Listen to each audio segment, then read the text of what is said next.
Well, I've been announcing it all day. Actually, Dan called me during the show this morning and he says, Oh. "Are you still on the air?" And I says, "Yeah." And he says, "Well, I just wanted to let you know I've got Ellen Jones, Mary Fanning, and Dr. Shiva for tomorrow morning." I went, "Oh wow, yeah. I'll be telling people about that all day long." So yeah, it's Very gonna cool. be good. All right. Yeah. All right. So I look forward to that. I will be tuning in just on a different device. So you have a good show, and I'll talk to you later. Will do. All right, Chris, you have a great rest of your evening. Well, thank you. And we'll get rolling along here. I'm running solo tonight here, so here we go, guys. Good evening, Seawolf, Catzilla 70. How you doing tonight, Shope? Mars Jupiter. Hey, how's he going here? Just a Pug is out there. Wishful thinking. Good to see you. And Diamond Deuce, how you doing? And NKN. Okay, I guess that's known quantity. Okay, minus 11 degrees Fahrenheit. Ow! Oh, minus 40 degrees here in northern Saskatchewan. Minus is that? Okay, that's Celsius. Okay, you're talking Celsius. Yeah. Okay, had to check that because yeah, that is like super cold. And somebody's saying I baked Valentine's Day cookies today. So you're right. Say so well. All right. All right, kids. Well, I suppose we ought to get this thing rolling. So would all you hybrid drivers please make your way onto the TR3B? We will be heading out to 40,000 light years. So if you have a sandwich, you might want to bring it along. And if you have cookies, make sure you have enough for everyone, especially if they're Valentine's Day cookies. Hazel. All right. So make sure your seat backs and tables are in the upright positions and all your gear is stowed in the overhead racks or the seat underneath the seat below you.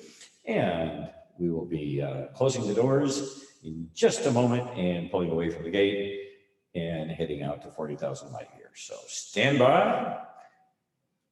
And I hope you enjoy tonight's excursion.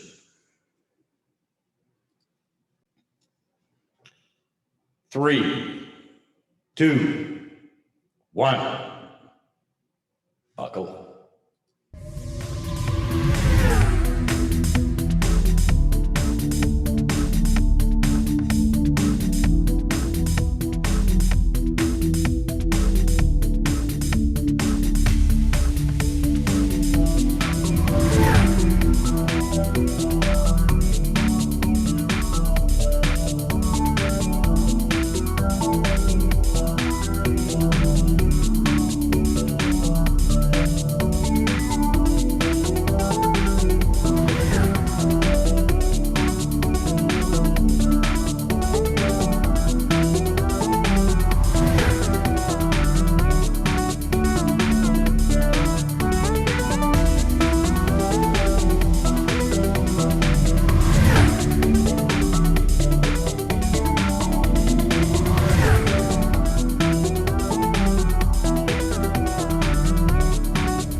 All right. Good evening, everyone. You are free to move about the cabin. Please be careful.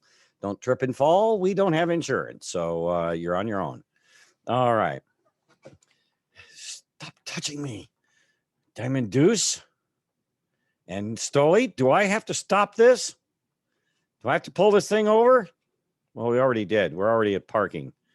And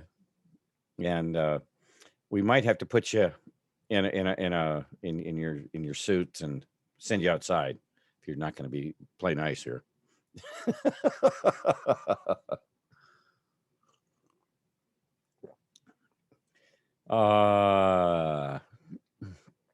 Galactic Shaman, how you doing? Every person for themselves, absolutely.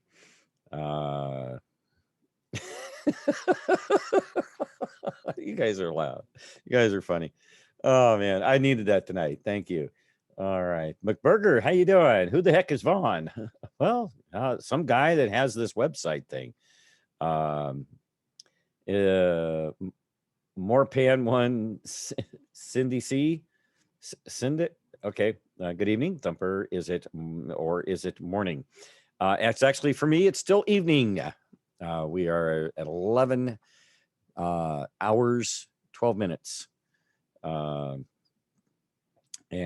actually, we are 12 minutes into the 17th hour of the day. Did you realize that? Of the broadcast day on Patriot Soapbox.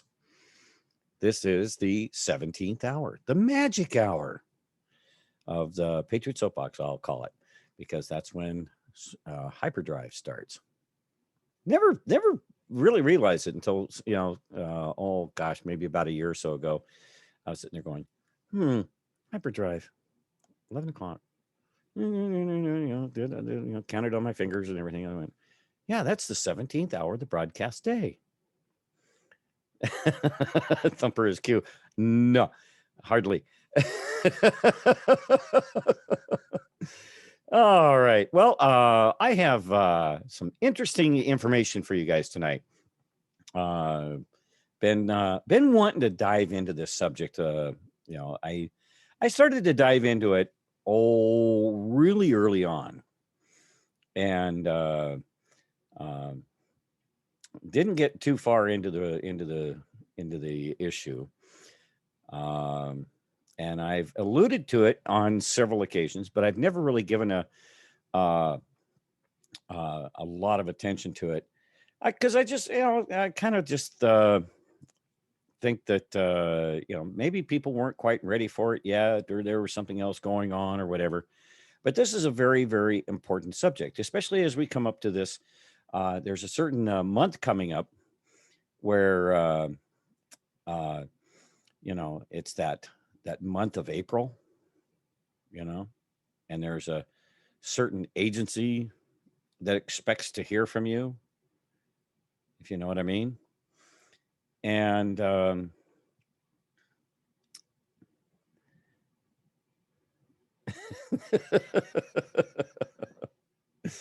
oh, yeah. I do feed Q, and Q is co-piloting tonight. He's right here on his pillow. A second here.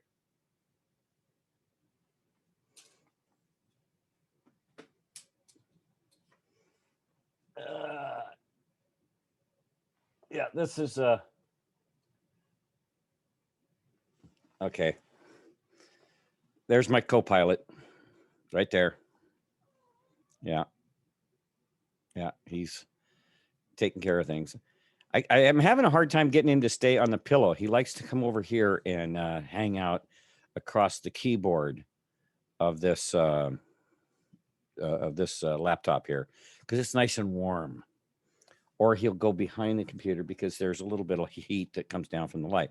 Now, granted, it's like 68 degrees in the house. We're not freezing here, but he likes to lay across the keyboard. Yeah, see, there he goes. And there goes the screen.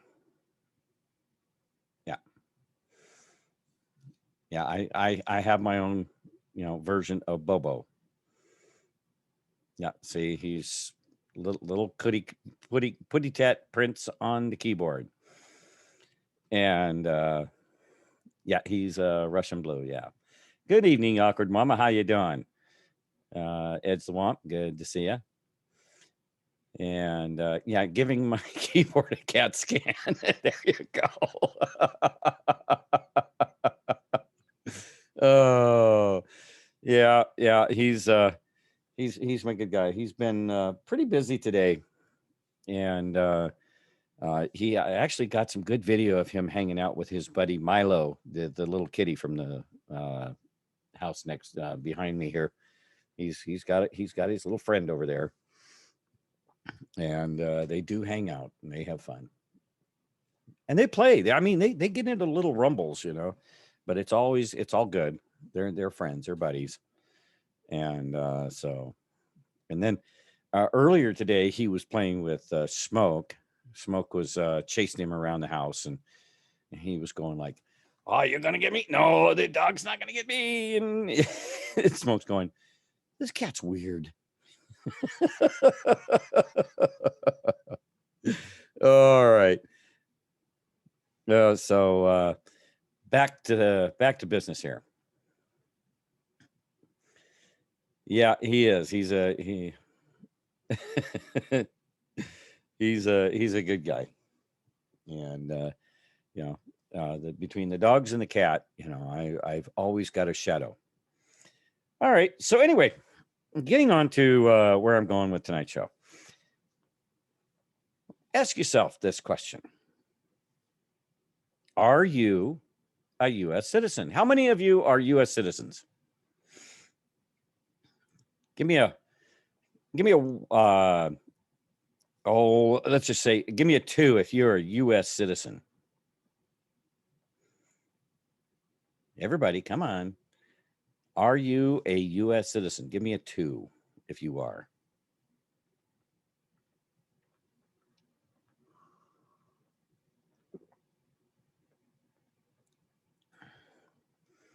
Look at all those 2s. Okay, if you're in Canada, yeah, I would expect not. Yeah. Okay, lots of 2s. Paul Revere says, I'm a human being. A Martian American. Well, you might be on the right track there, Galactic Shaman. Let's see. Not according to the corporate constitution, we're not. Stolly, don't steal my thunder, okay? Your SSN number says that you are, okay.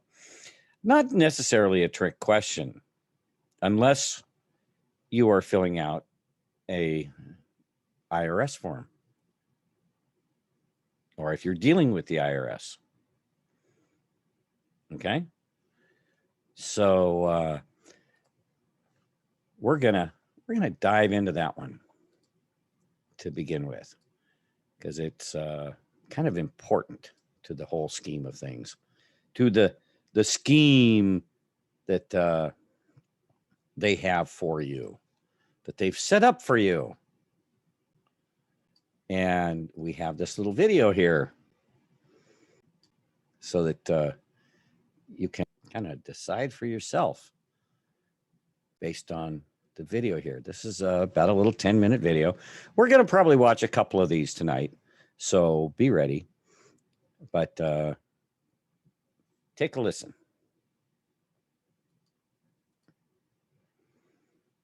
Are you a U.S. citizen? Just who are you? A pretty basic question, but it's also a very open-ended one. Let's explain. Such an open-ended question. I asked the waiter, "Where did you get these excellent shrimp?" The response stopped me in my tracks when the response was, "From the ocean." After thinking about the question, I got an answer, but not the specific one I was hoping for. The manner in which I asked my question became a life lesson, one not taught in the educational system for some reason, or maybe I had a sick day when it was taught. Open-ended questions never get us to the response we're seeking. In our thinking, we understand the fact that shrimp are caught, so that was not the result being sought, but on the other hand, it was such a broad and generic question. So, if someone were to ask you, "Who are you?" the response could range from a Homo sapien to a traveler, a visitor, or any other generic response which leaves the party asking the open-ended question very little specificity. So, let's avoid such rookie mistakes by becoming more targeted or specific in our questioning. In regard to the subject related to the federal income tax, we really need precise questioning to secure the level of understanding about questions that we rarely think of day to day. So, if you were asked, "Are you a U.S. citizen?" you would consider this more of a direct question when there is only one of two possible choices to make, yes or no. Next is a more direct question, such as, "What is your definition for a U.S. citizen?" Some American nationals respond with, "Someone born in the United States." Then they stop in their tracks when given a response like, "Is your definition referring to one born in the constitutional republic or in the United States?" What are you thinking now? Are you a U.S. citizen? If so, were you born in the constitutional republic, the now 50 states of the Union, or were you born in the United States?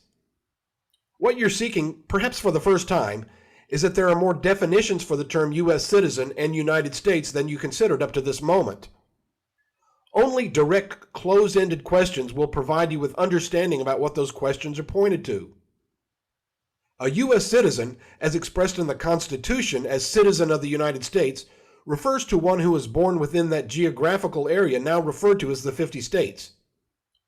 Those who are born in the constitutional republic enjoy the benefits and protections stated in the Constitution, and retain inalienable rights from government intrusions into their lives when the laws created by the U.S. Congress don't conform to the limitations placed against the Congress by the Constitution.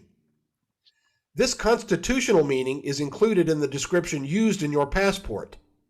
However, the Internal Revenue Service doesn't match the term U.S. citizen with that definition, but rather a statutory definition.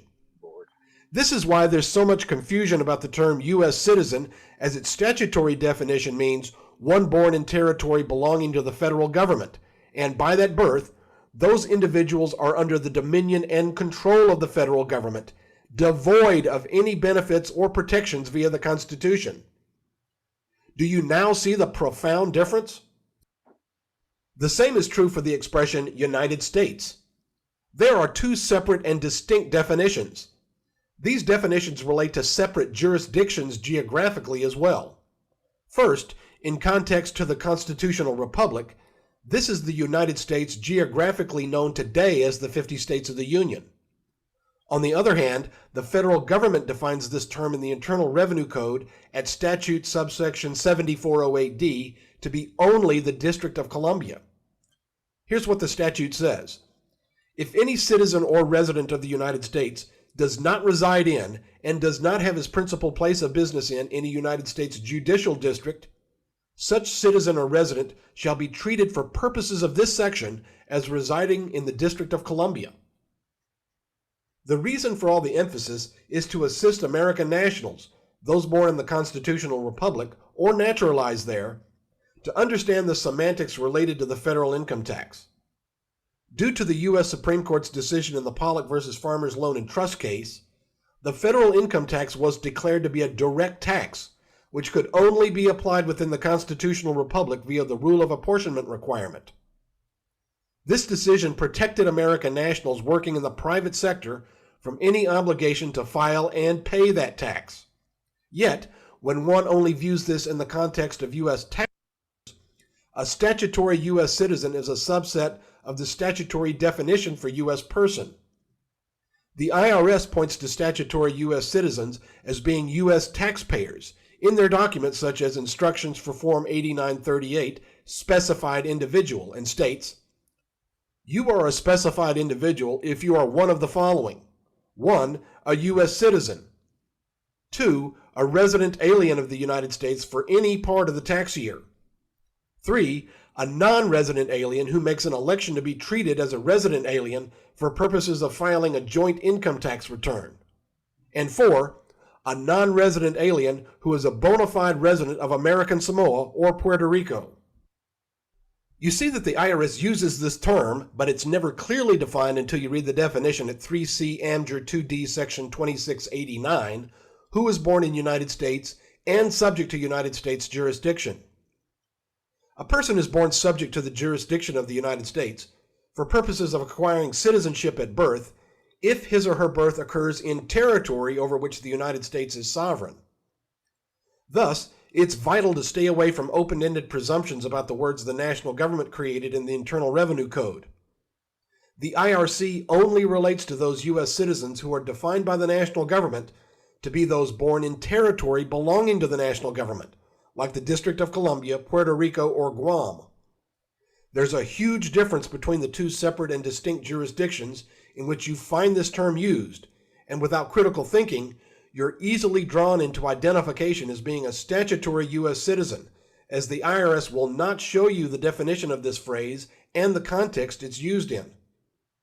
So, are you a U.S. citizen, as in IRS publications? The answer could be yes or no, as it depends on the location of your birth.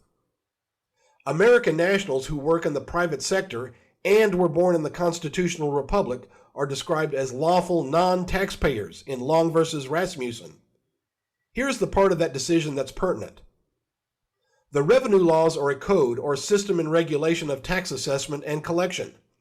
They relate to taxpayers and not to non-taxpayers. The latter are without their scope. No procedure is prescribed for non-taxpayers, and no attempt is made to their rights and remedies in due course of law. With them, Congress does not assume to deal, and they are neither of the subject nor of the object of the revenue laws. For those who are born in territory belonging to the U.S. government, you are a U.S. citizen by statutory laws created by the U.S. Congress for application within that 10-mile square and, by extension, its U.S. territories. As those who are so identified, they are U.S. taxpayers. Due to several reasons, but also due to a lack of knowledge by most American nationals, they've misunderstood what's really being stated by the IRS. This tax distinction about what a U.S. citizen is defined to mean from a constitutional perspective vis-a-vis a statutory context must be clear, and American nationals must stop thinking in an open-ended context to words of art used by the U.S. Congress in its creation of the statutory laws that were never created for application toward American nationals. Due to the current confusion about the two definitions, we prefer to use the non-statutory term American national in reference to the expression U.S. citizen in order to eliminate further confusion. Definitions get even more obtuse when you refer to the congressional expression non-resident alien individual. This is the same as saying American national or citizen of the United States in context to the constitutional expression. We encourage you to review the narrative on our website under the tab heading, Are You a Non-Resident Alien Individual? We also have a video on the subject. The link to that will be provided in the show notes below. So, are you a non-statutory U.S. citizen? Have you made the incorrect presumption in the past about your being such?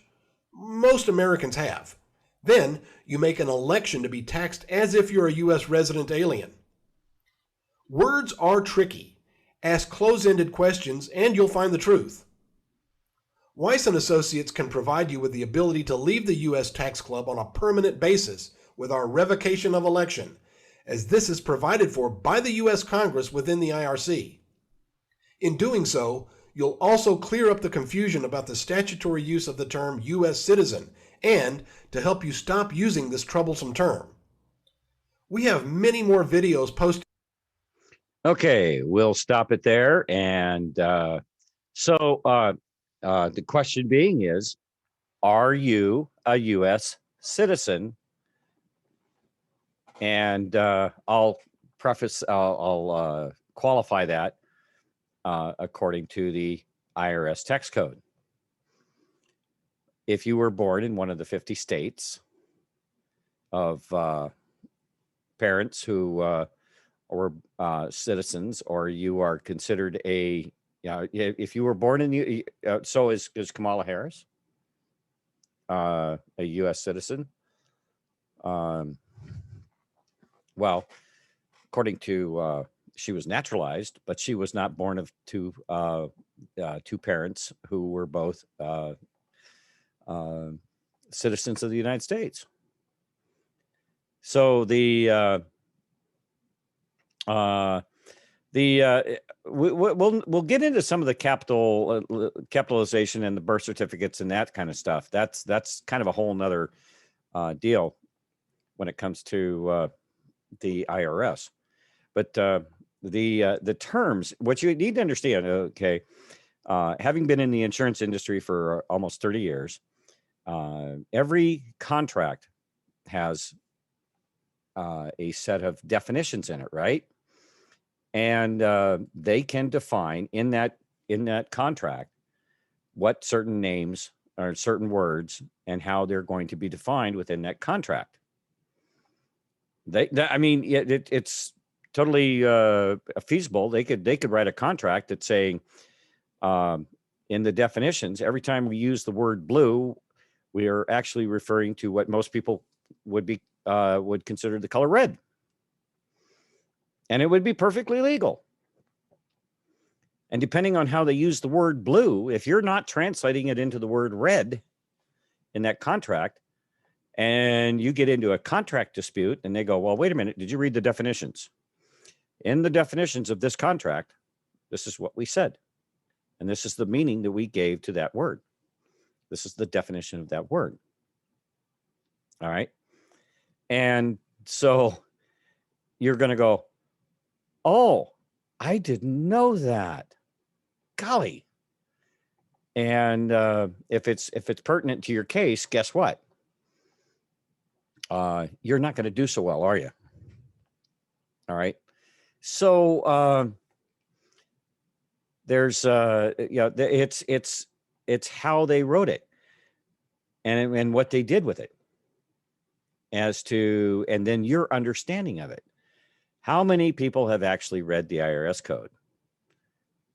You know, you had about a year and a half to go through. I don't know how many, the IRS tax code is huge and humongous and specifically designed to be very, very difficult to understand.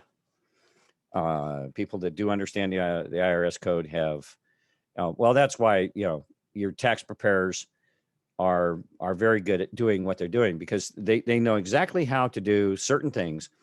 And you get into some other stuff, they go, oh, you're going to have to go find somebody else that's more at home with that particular part of the tax, tax codes and things like that. All right. And then the IRS does not give everybody, it will put you to sleep. It will do any contract. Sit down with your homeowners or your auto insurance contract and tell me how far you get before you fall asleep. Yeah. It's kind of crazy that way. So now let's go to a couple of other, I've got a couple of documents here that I'll share with you.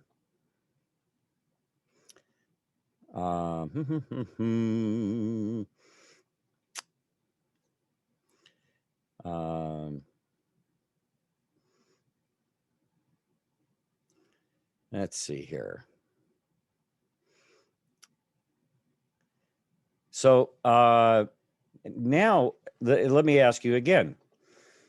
Are you a U.S. citizen or are what they call in the IRS tax code an American national?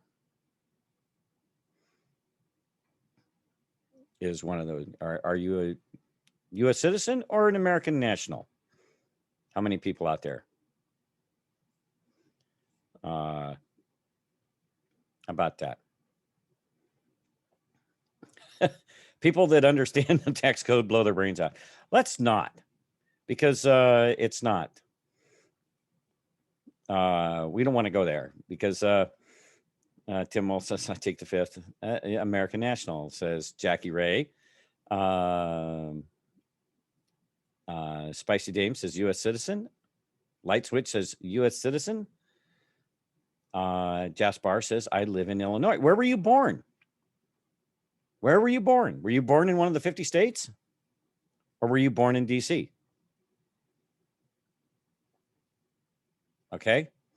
If you were born in D.C., then you're a U.S. citizen.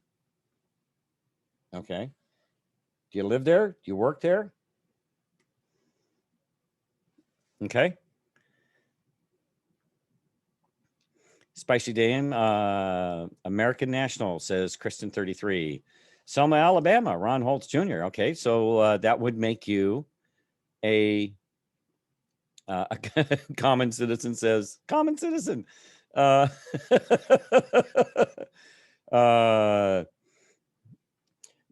well, okay. If you were born from no, actually, it really boils down to where you were born, and where you currently reside, and are you a naturalized citizen? Diamond Dew says, I'm a Navy brat, born and owned by the Navy. Okay, American National. Okay. When it comes to the IRS tax code, if you were born in one of the 50 states of American parents, then you are what they would call an American national. And so what that means is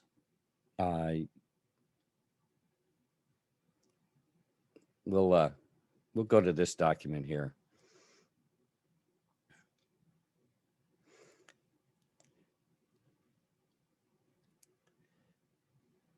There is a this is a court case, and it basically answers the question for you because of the determination in this court case. And that's where we get a lot of our answers to IRS tax code, because they will not spell it out specifically in the tax code. It's one of those things where they've been very shady in their I'm a sovereign, la la la la la. So, oh, you guys got to take this a little more seriously, I hope, or else we'll play Looney Tune cartoons the rest of the night.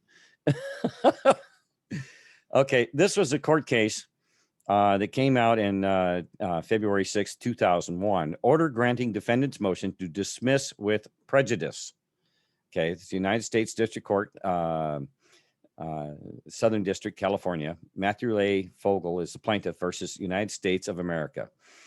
Okay, and in this matter comes before the court of the United States of America's motion to dismiss for lack of subject matter jurisdiction and failure to state a claim upon which relief can be granted, because Section 2201A of the Declaratory Judgment Act expressly denies federal courts subject matter jurisdiction over requests for declaratory judgments in federal tax matters. The government's motion to dismiss for lack of subject matter jurisdiction is granted with prejudice because the court lacks jurisdiction. Defendant's motion to dismiss for failure to state claim upon which relief may be granted is denied as moot. Okay. And so the defendant is the United States. Okay. So their claim to dismiss, their motion to dismiss for failure to state a claim upon which relief may be granted is denied as moot. Okay. So what they're saying is the government couldn't stand up for their case. All right. Plaintiff Matthew A. Fogel was born in New York and has paid taxes in the United States for several years. On November 14th, 2000, Mr. Fogel, in propria persona, filed a complaint against the United States of America alleging fraud, slavery, and involuntary servitude in the application of the collective unity rule. Plaintiff claims that obtaining a Social Security number from the government amounts to a contractual relationship with the United States and that paying taxes is voluntary under that contractual relationship. Plaintiff further alleges that because he was not born within the boundaries of the United States, he is not a person or taxpayer within the meaning of the United States tax code. Thus, his Social Security contract is void. Plaintiff now seeks a delegatory judgment, which provides him with a non-taxpayer status and rescinds all contracts between him and the United States. Okay, so he's basically saying, you don't have any jurisdiction over me because for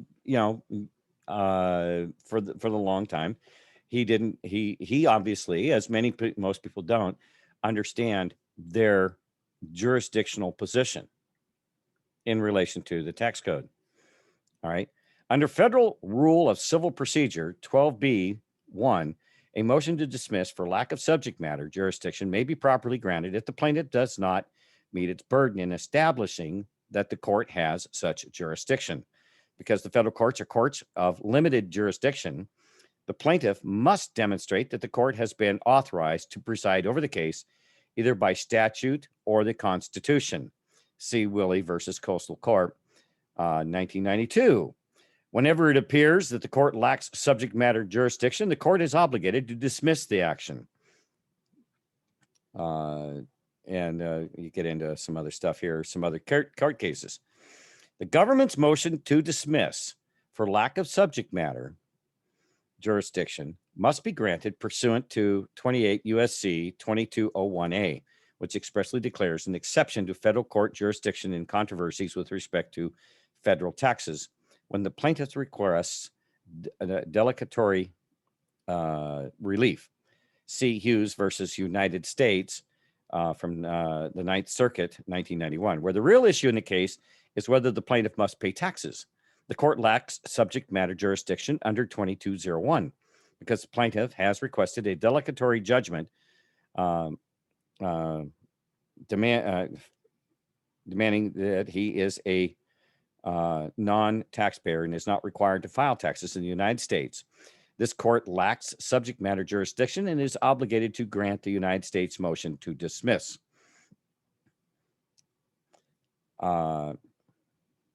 That's analysis. Furthermore, even if plaintiff's claim validly invoked federal question jurisdiction under 28 U.S.C.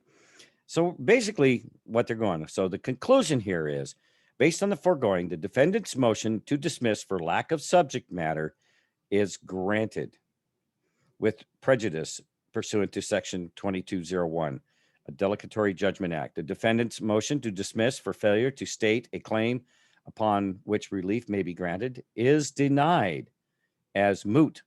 Plaintiff's motion for summary judgment is also denied as moot. The clerk of the court is ordered to close this file. It is so ordered. End of document. Okay. So the defendant's motion to dismiss for lack of subject matter jurisdiction was granted.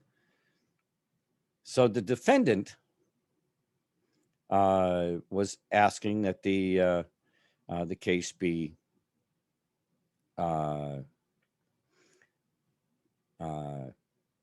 dismissed because there was no jurisdiction. All right. Basically, what was going on here is the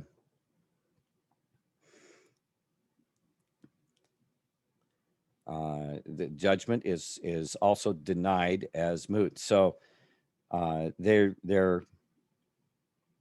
denying the defendant's motion to dismiss. All right, because it's moot, doesn't have anything. Standing is that would Brethren Creek, yes. That would be a good assumption there. It's same as I believe it's. I'm not a lawyer, so don't take my word for it here. However, I think being moot and no standing are similar in all of this. Okay, so the question is then, how did we get here? How did they how did they come up with this stuff? And when you get to that part, we have to go back into a little bit of history here, as far as the 16th Amendment. Okay. And, people have said, well, it's never been registered in the Federal Register, which is, it's never been adopted by all of the states necessary. And, those are kind of side arguments. They're important, but they're kind of side documents and side, they don't get to the crux of the issue. All right. And so the how we got here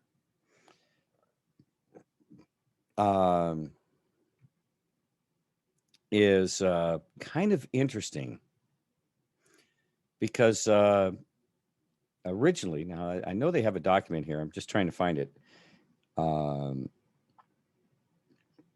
Kind of give you an idea of the resources that these guys have on their website. I'll show you the screen here.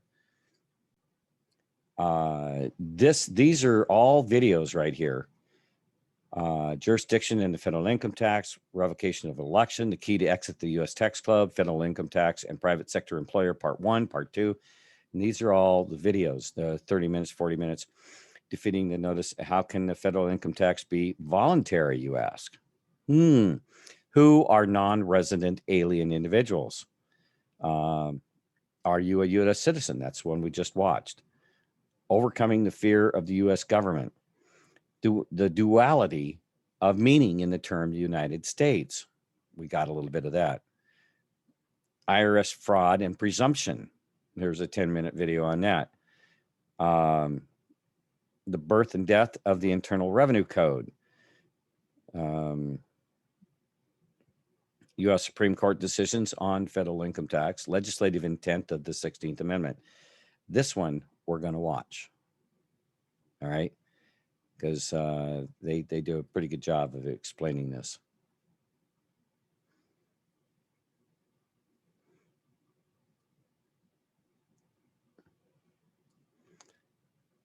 Okay. You guys ready for this? Here we go. Legislative intent of the 16th Amendment.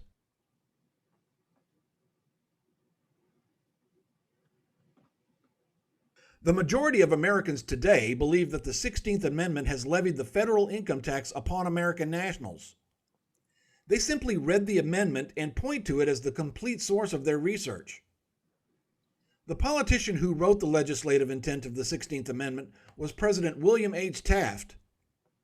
The confusion in the minds of American nationals who've never read the admissions of Taft in his letter to the U.S. Congress on the federal income tax and the proper levying of it is due to the effective use of propaganda.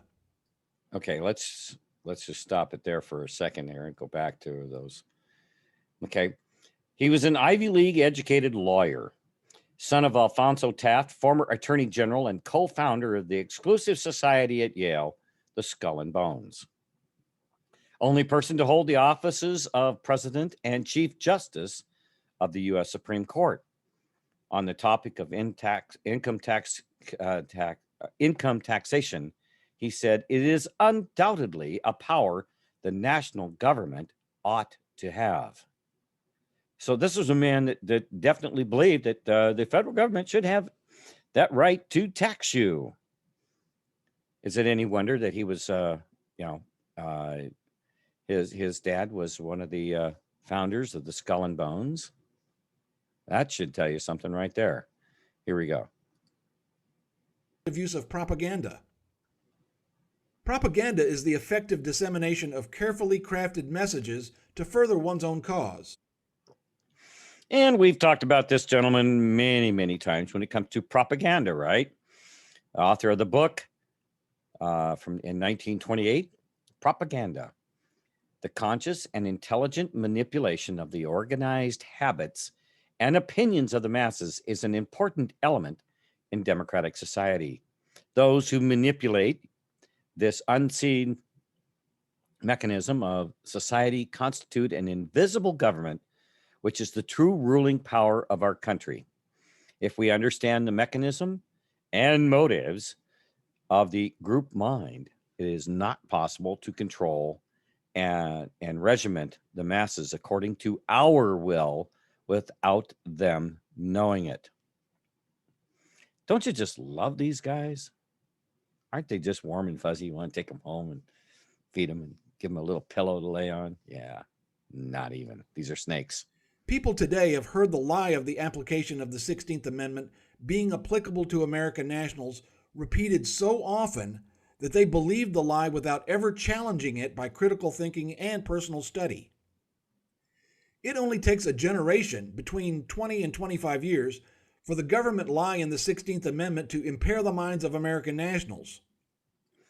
Okay, Edward Bernays goes on to say, no matter how sophisticated, how cynical the public may become about publicity methods, it must respond to the basic appeals because it will always need food, crave amusement, long for beauty, and respond to leadership.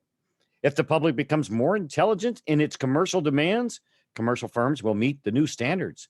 If it becomes weary of old methods used to persuade it to accept a given idea or commodity, its leaders will present their appeals more intelligently. Have we noticed that?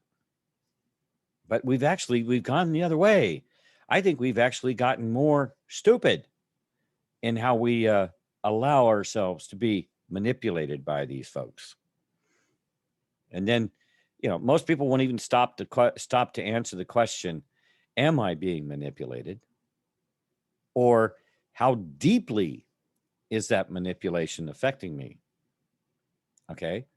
You might be inspired to go out and buy a certain product, but what else is what other message is there? I will grant you that the message goes much, much deeper than that. Today, when American nationals are confronted with information such as what's presented here, many will fail to see it and become fearful of the claim even as it's established law. President Taft wrote the legislative intent of the 16th Amendment on June 16, 1909. You can locate it in the Congressional Record of the U.S. Senate on pages 3344 and 3345. In his letter to the U.S. Congress, Taft stated the facts based on the truth as established by the U.S. Supreme Court in the Pollock versus Farmers Loan and Trust case 14 years earlier. In his legislative intent, Taft stated in part that due to the Pollock decision, it was held by the Supreme Court to be a direct tax, and therefore not within the power of the federal government to impose, unless apportioned among the several states according to population. Okay. Now, the 16th Amendment, keep that in mind when they start talking about the 16th Amendment, because there is the federal government imposes a rule that unless apportioned among the several states according to the population, that's really a very, very key point here. Shiny snakes, yes, President Trump and his poem there that he mentioned several times about the snake, letting the snake in the house. But you knew I was a snake, and I bit you, you crazy old woman, right? So, the Supreme Court, when they decided they were going to, run an income tax, it got turned down by the Supreme Court because it did not follow the rule of apportionment. All right. So Mr. Taft, being a very well-educated lawyer and a great manipulator, I'm sure that's part of the all the skull and bones nonsense that he was a member of. So let's continue on here. For more information on the Pollock case, see our YouTube video on that subject. A link to that video is located in the show notes below and in the resource center of our website. Taft continued by stating, "The decision of the Supreme Court in the income tax cases deprived the national government of a power which, by reason of previous decisions of the court, it was generally supposed that government had." So he's saying that previous decisions of the court was generally supposed the government had. He knew full well what he was doing, and he knew full well where they were going with this. All right. They had to get the tax in there in the first place. So they passed the income tax. It got kicked by the Supreme Court, and everybody went, "Oh, wow. Yeah. We escaped that one." But that was just part of the move. See, they do that. They come in, they throw something down on the table. It's kind of like it's like a negotiation kind of a thing. You come in, you throw down everything that you want, and it gets rejected. And then you go back and you come back with something new. But the intent of the whole something new is to get as much as what you originally were asking for. But in this case, it was how they did it. They got what they were asking for. It just took a little bit longer and a little more manipulation and a lot of propaganda. All right. Deprived and supposed, to better understand this statement in his letter to Congress. According to Webster's Collegiate Dictionary, deprived means to take something away from, and the word supposed was found to mean hold as opinion or believe. By substitution, for the purpose of illustration, the expression by Taft takes on a deeper understanding. Here's the statement with the wording simplified. The decision of the Supreme Court in the income tax cases took away the national government's power which, by reason of previous decisions of the court, it was generally held as an opinion or belief that government had. Taft concluded his letter to Congress with the following statement. I therefore recommend to the Congress that both houses, by a 2/3 vote, shall propose an amendment to the Constitution conferring the power to levy an income tax upon the national government, without apportionment among the states in proportion to population. Okay. Now let's break this one down just a little bit. So he's saying here, shall propose an amendment to the Constitution conferring the power to levy an income tax upon now he's saying the national government without apportionment among the states in proportion to population. Okay. Now, who is he talking about there? The national government. It's a tax on the national government. All right. Well, what is the national government? Now, at this point in time, we had the District of Columbia. And the national government was the government that was set up within that district. And where he knew this man is a legal, scholar. He knows where the jurisdiction lies. He knew exactly where it lies. And he knew exactly how he was going to work about to manipulate this thing in, because they had another plan. All right. And he says, without apportionment among the states in proportion to population. So basically what they did, they cut out, they said the national government, which basically means the District of Columbia, and without any regard, they admitted in there, without regard to apportionment among the states in proportion to population, which was a requirement in the Constitution, which is why they rejected the first income tax attempt. That's why it got thrown out, because it didn't. It tried to tax everybody in the country, coast to coast, with an income tax, but it was illegal. So now he defined it down to just upon the national government. And because that national government was in the District of Columbia, and only those places where that government had actual jurisdiction to impose that, which was outside of the jurisdiction of the Constitution, to be quite honest, he knew that because it was set up. What would make DC and the federal government outside of the Constitution? Well, if it was set up as a corporation, a municipal corporation, and that national government was set up as a municipal corporation, and so now it's private, and it'd be like Sears saying, we're going to impose a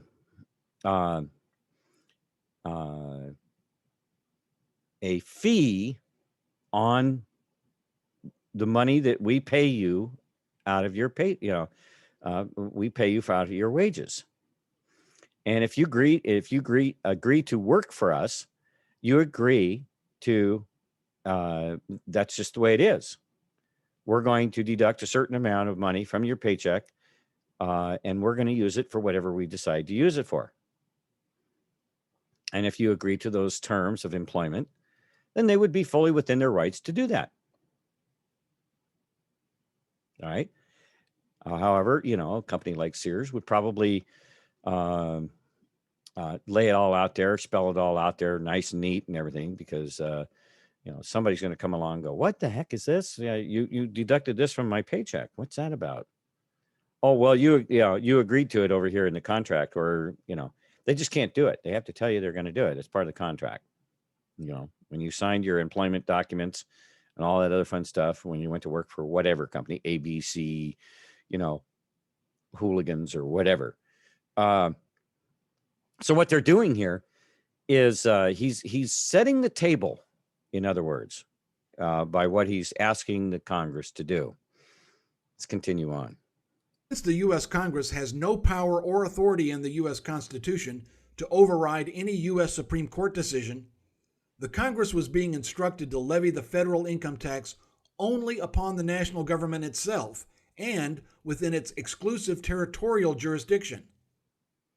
You've just seen that the U.S. Supreme Court mandates the obligation to include the rule of apportionment if the government intends to levy the federal income tax, a direct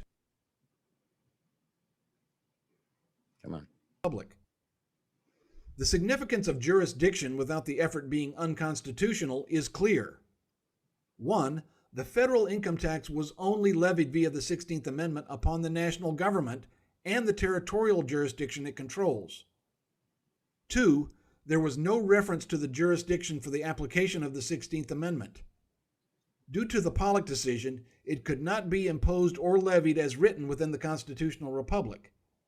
Therefore, it could only be imposed or levied within the territorial jurisdiction described in the U.S. Constitution as the 10-mile square known as the District of Columbia. The omission of jurisdiction is critical to understanding the proper application of the 16th Amendment. 3.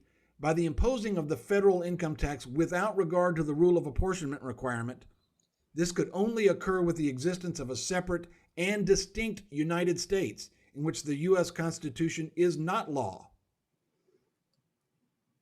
Let's go back and review number 3 there. As the 16th Amendment was never declared unconstitutional, it must mean there is a separate and statutory United States that this applies within. Okay. So why is it even in the Constitution, or considered to be a part of the Constitution? Okay. Ask yourself, why is the 16th Amendment even considered part of our Constitution? Because it doesn't apply to the 50 states. And the Constitution is we the people of the United States. The states, not the federal government, the states. All right. So there is somehow, some way, were they able to take this little cutout here if there wasn't an action at the 1871 agreement? Exactly, Seawolf. And there were several other, there were several different agreements. The 1871, the Act of 1871, Organic Act, was one of them. But there were several. They were trying different things. Some were rescinded, some were, moved on. But it, started in 1871, 1874, 1879. There were several different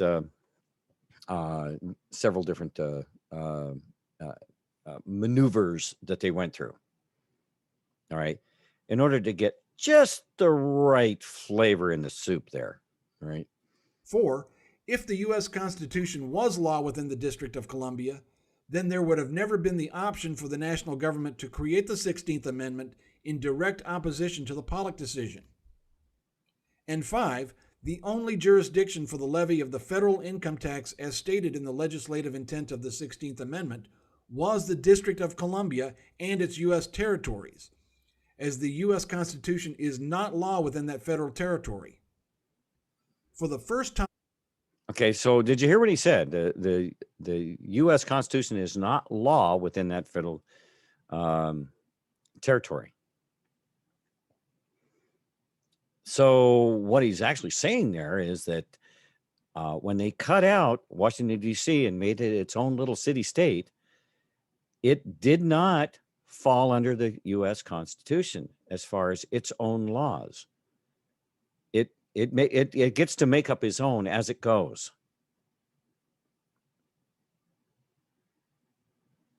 You get it? They get to make it up as they go.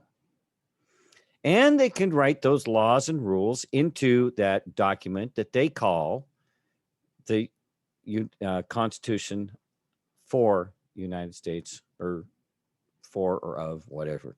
I always get them confused. Anyway, because of how they adopted that Constitution and changed it slightly when, under the Organic Act and all of this other stuff. When they created that city-state known as Washington, D.C., the District of Columbia, then they basically made themselves their own little city-state there, right? Let's keep going here. In American history, an amendment was passed by the U.S. Congress that only applied to its territorial jurisdiction, but the wording was created in such a format to make the less educated infer that the 16th Amendment applied within the constitutional republic. The con job on the American people took hold due to a lack of understanding and the fact that the internet was not available for Americans to look up these truths on their own. Many examples reverberate this same message. Michael L. White, federal attorney in the Office of the Federal Register, stated to an American National in 1994 that our records indicate that the IRS has not incorporated by reference in the Federal Register a requirement to make an income tax return. Again, the Pollock decision protects American nationals. The IRS knows its obligation to publish any regulation in the Federal Register before it can be used against any sovereign American. In 26 CFR section 601.702A2II, effect of failure to publish in the Federal Register addresses that there is no obligation imposed to affect or change a person's rights if no implementing regulation is published in the Federal Register. Additionally, the U.S. Department of the Treasury states in 31 U.S.C. section 321 that the federal income tax is a gift or bequest made payable to and for the use of the United States, meaning the national government. Okay, I'm going to stop it right there. We're going to go back hang on a second here. I'm going to save this page.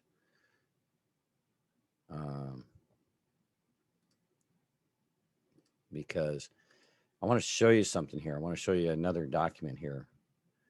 Because for the purposes of the federal income tax, estate and gift taxes, property accepted under paragraph 1 shall be considered as a gift or bequest to or for the use of the United States. Okay. As a This gift. shows that it's Okay. Bear with me just a moment here.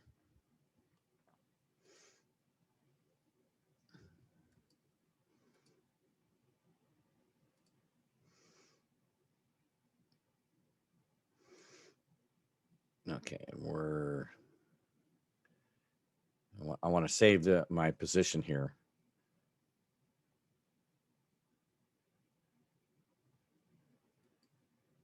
Okay, we're going to save that right there.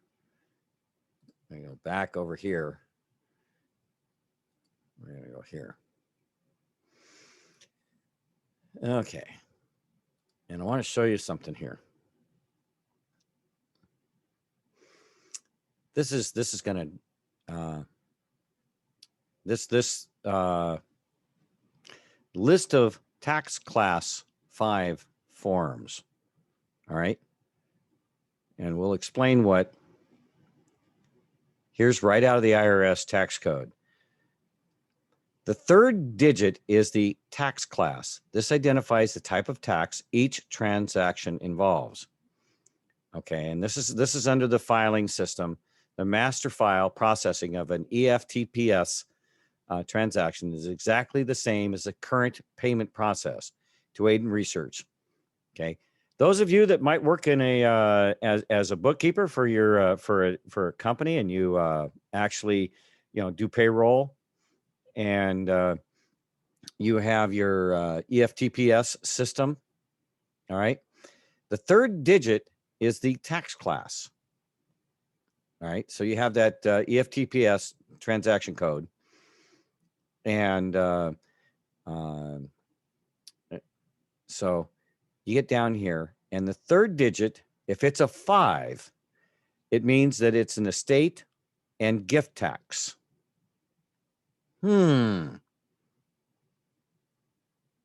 Tax class 5. All right, list of returns and forms. So these are the forms you might use in doing your taxes, right? Oh, look, a W-2, a wage and tax statement. It's a class 5. See right there?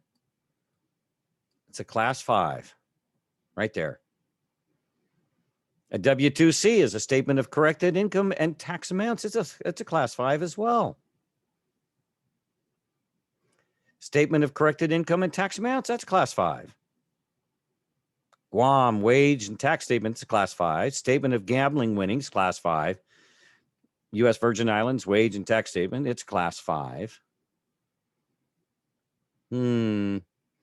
Oh, that W-4. Did you fill out a W-4?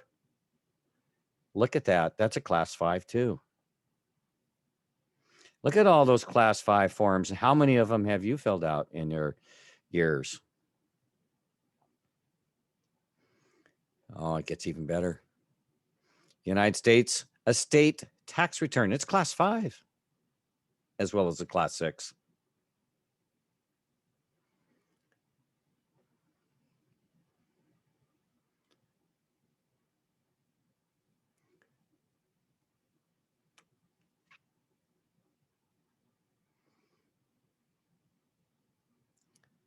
And let's see, we get down here to 1041, beneficiary share of income, credits, deductions, etc., class 5.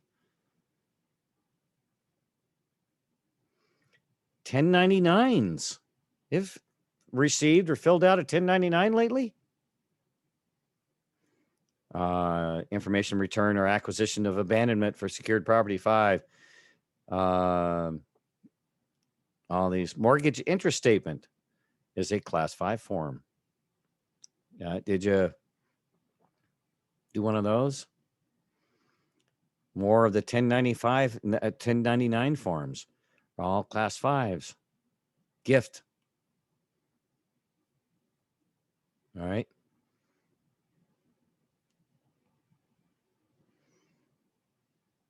Okay.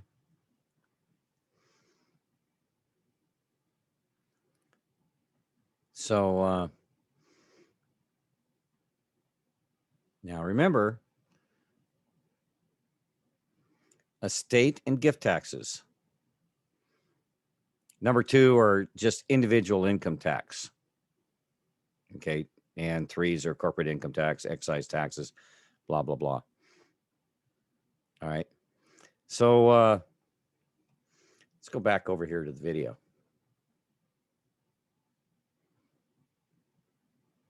Register before it can be used against any sovereign American. In 26 CFR section 601.702A2II, effect of failure to publish in the Federal Register, addresses that there is no obligation imposed to affect or change a person's rights if no implementing regulation is published in the Federal Register. Additionally, the U.S. Department of the Treasury states in 321 D1 and D2 that the federal income tax is a gift or bequest made payable to and for the use of the United States, meaning the national government. This shows that it's analogous to one donating to the United Way or some other charity without pressure or coercion. Simply stated, a gift or bequest is not a mandatory obligation. Therefore, you can now see that the legislative intent of the 16th Amendment clearly limits the application of the federal income tax being only upon those who make a free will choice to work for the national government or are subject to the exclusive jurisdiction of that political enterprise. This is important for you to share with your friends, private sector employers, and others who possess a keen respect for the law, and not to accept the counterfeit claims that the 16th Amendment applies within the constitutional republic. If you're an American national who has, knowingly or unknowingly, joined the U.S. tax club, you can also leave on a permanent basis as provided for by the U.S. Congress by completing the revocation of election. Okay. We're going to stop it there. And let's go back over here into these documents. Yeah, we've already covered that. All right. So you kind of, are you starting to get the idea here? Let's where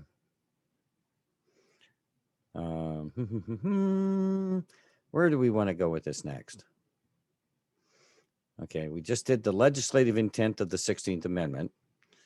And the federal income tax and how the scheme was born. Let's go back to the beginning here. The federal income tax and how a scheme was born.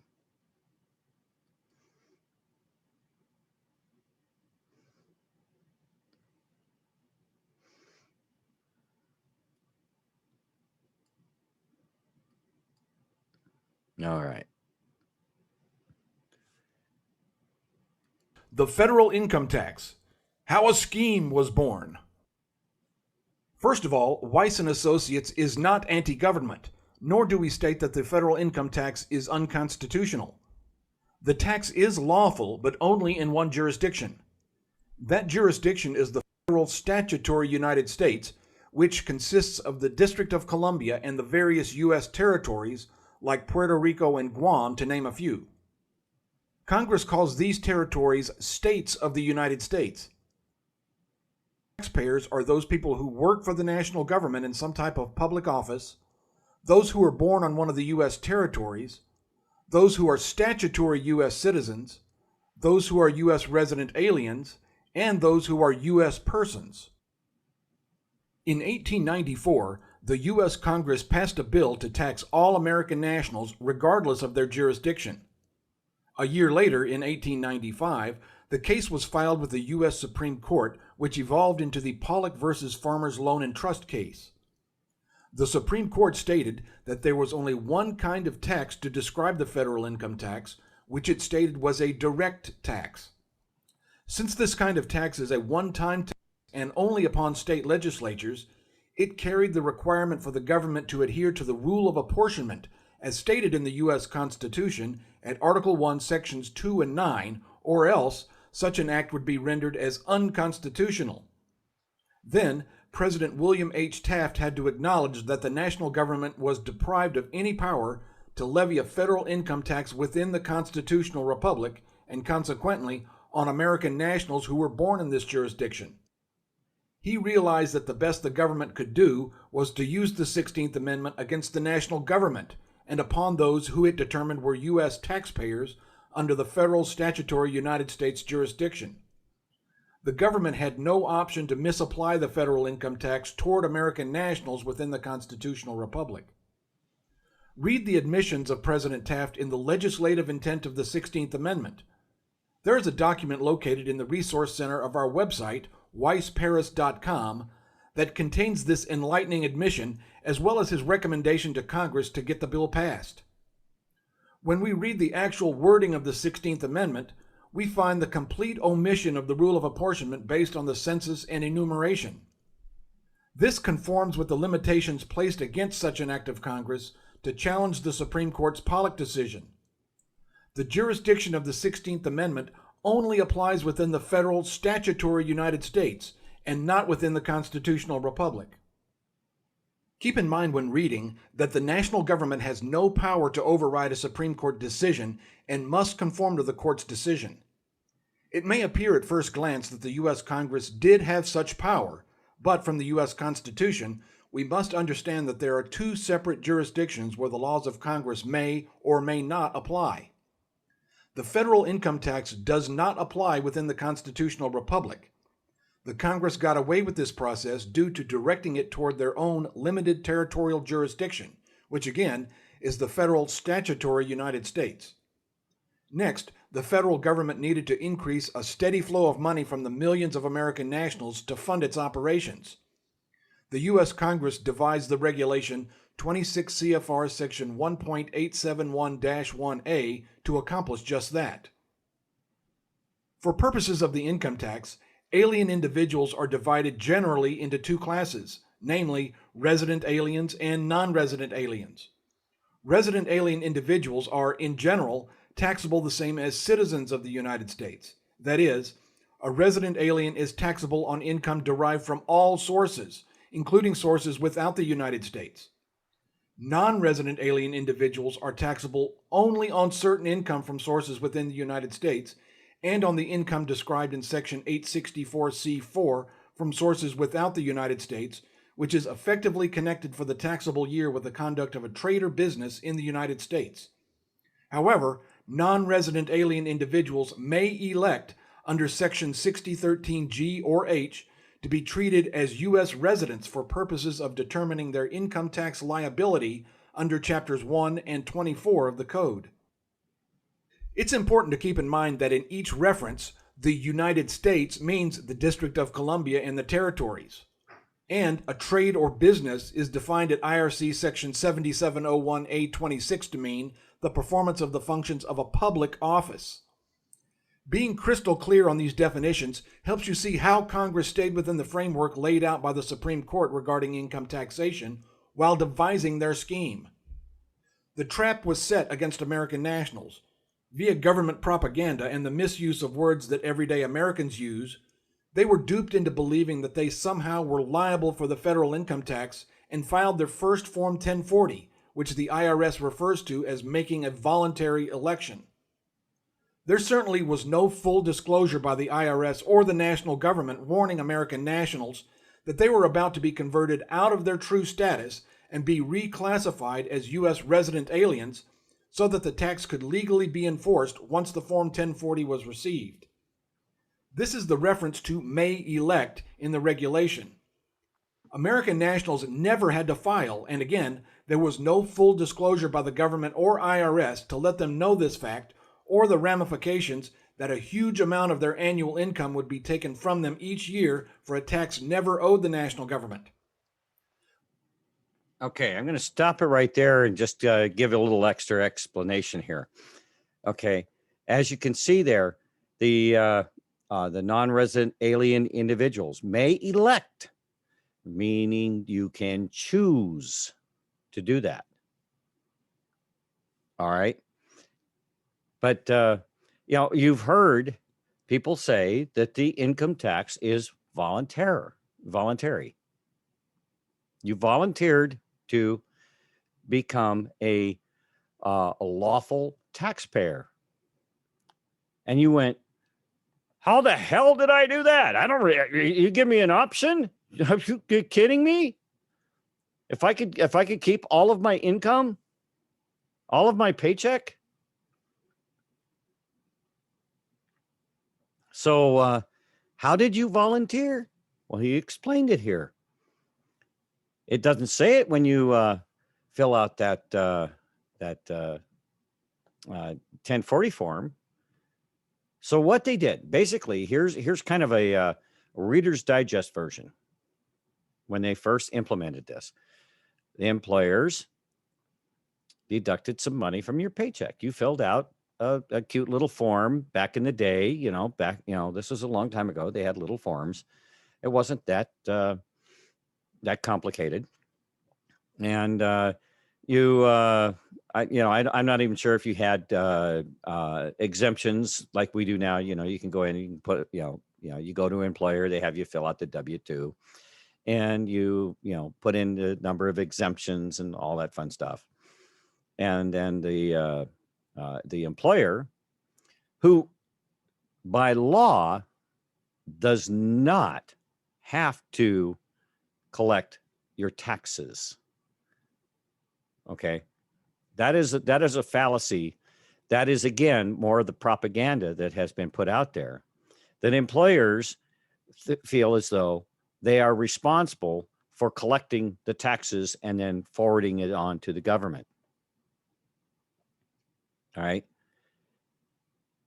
Where they become liable, where the employer becomes liable for those taxes, is when they deduct it from your paycheck.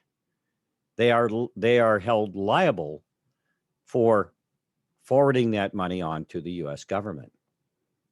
All right. If they deduct it out of your paycheck under the guise of income tax, then they are responsible for sending that money in your name to the federal government. However, your employer does not have a legal obligation to do that. You could work for an employer, and it could be a major, huge employer, and the employer says, "No, we don't do that. We will pay you what we agreed to pay you, and if you want to engage in your in the federal government scheme, you can elect to do that by sending in your own money and figuring out your own taxes and all this other stuff." But why did they do it the other way? Well, most people don't even pay attention to that money. That they look at the bottom line. How much money is going to be deposited in my bank account? Okay. How much do I actually get? Once you take out FICA and Social Security and income tax and blah, blah, blah, blah, blah. All right. What's the bottom line? What's my take home is the common phrase we all use. Now I take home, da, da, da, da, da. Well, that's the money that you get to keep after they've stolen the rest from you. In my opinion, I call it stealing, because this whole system is inherently fraud, because it has not been fully disclosed how you get in, once you're in, how you can get out, and exactly how you got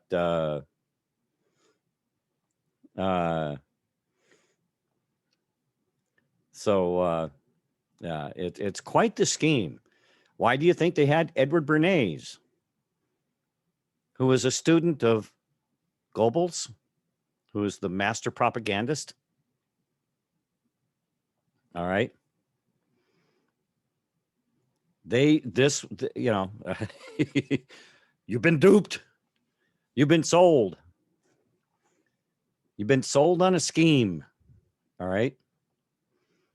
And this is enough to really kind of tick a lot of people off. I know when I I've been studying this. When I found this website was, oh gosh, about 2000, about 2010 is when I found this Weiss and Associates website. I've been looking into other things, but I found these guys, and boy, I'll tell you what, these guys nailed it, in my opinion. All right. And I have gone through just about every one of their documents, every one of their videos here over the past, however number of years, 2010. So, for 10, 15 years, I've been looking at this. And, on this website, okay, I was looking at it beforehand too, because I'd always heard that the income taxes were voluntary. And you heard about people saying, well, if it's voluntary, how do people would send back their Social Security cards. People would declare themselves sovereign citizens. They were doing all kinds of different things. They were filing UCC-1 statements. They were doing all kinds of different things in order to escape this system of organized fraud and theft. All right. Through disinformation and propaganda. All right. And through contracts that, and one of the things that's important to remember here is when you sit down and you have a legal lawful contract between two individuals or two entities, let's put it that way, individuals or entities, the terms of the contract must be clearly and plainly laid out for everyone involved. All right. When you have what they did with the income tax, because they knew that they were dealing with a population of people that, the country was busy, the country was growing, the country was just coming out of the Civil War. There's all kinds of things going on. And it's my estimation. I can't say for sure. Nobody's ever really said it, but it just, in my opinion, because of the Civil War and everything else that was involved back in the 1870s, late 1800s, going into the early 1900s, this is when the cabal was really starting to make their move and laying the groundwork for what we have today. Okay. And so the country was expanding. We were adding new territories, new states. A lot of things were happening back then. And we were putting ourselves back together. Or let's see, again, not being a genius for remembering dates and times, but the Civil War and all that stuff. All right.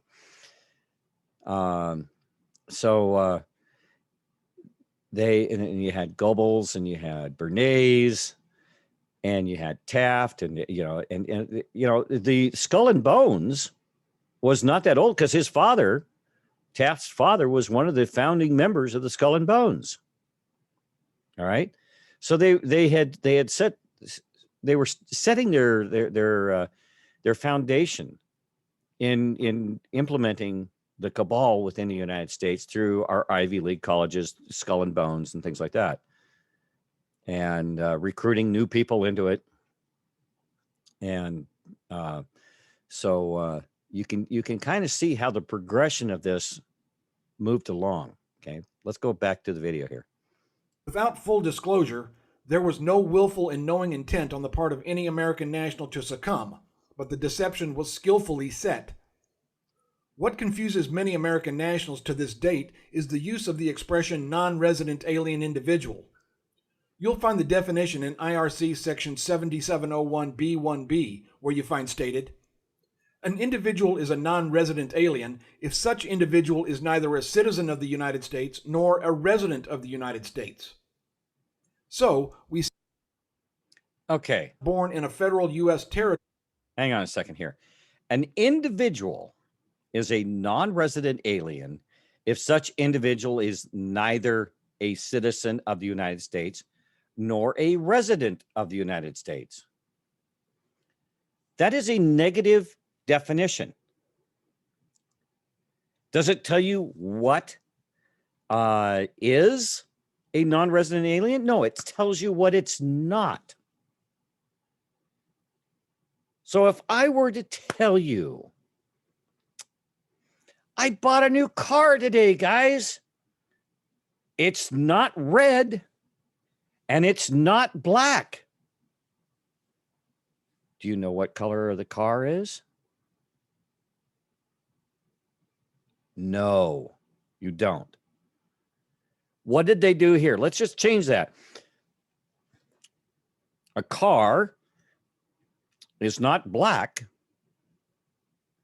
or is okay, the car is a certain color if the car is neither black nor red. Okay, that's really basically what they said,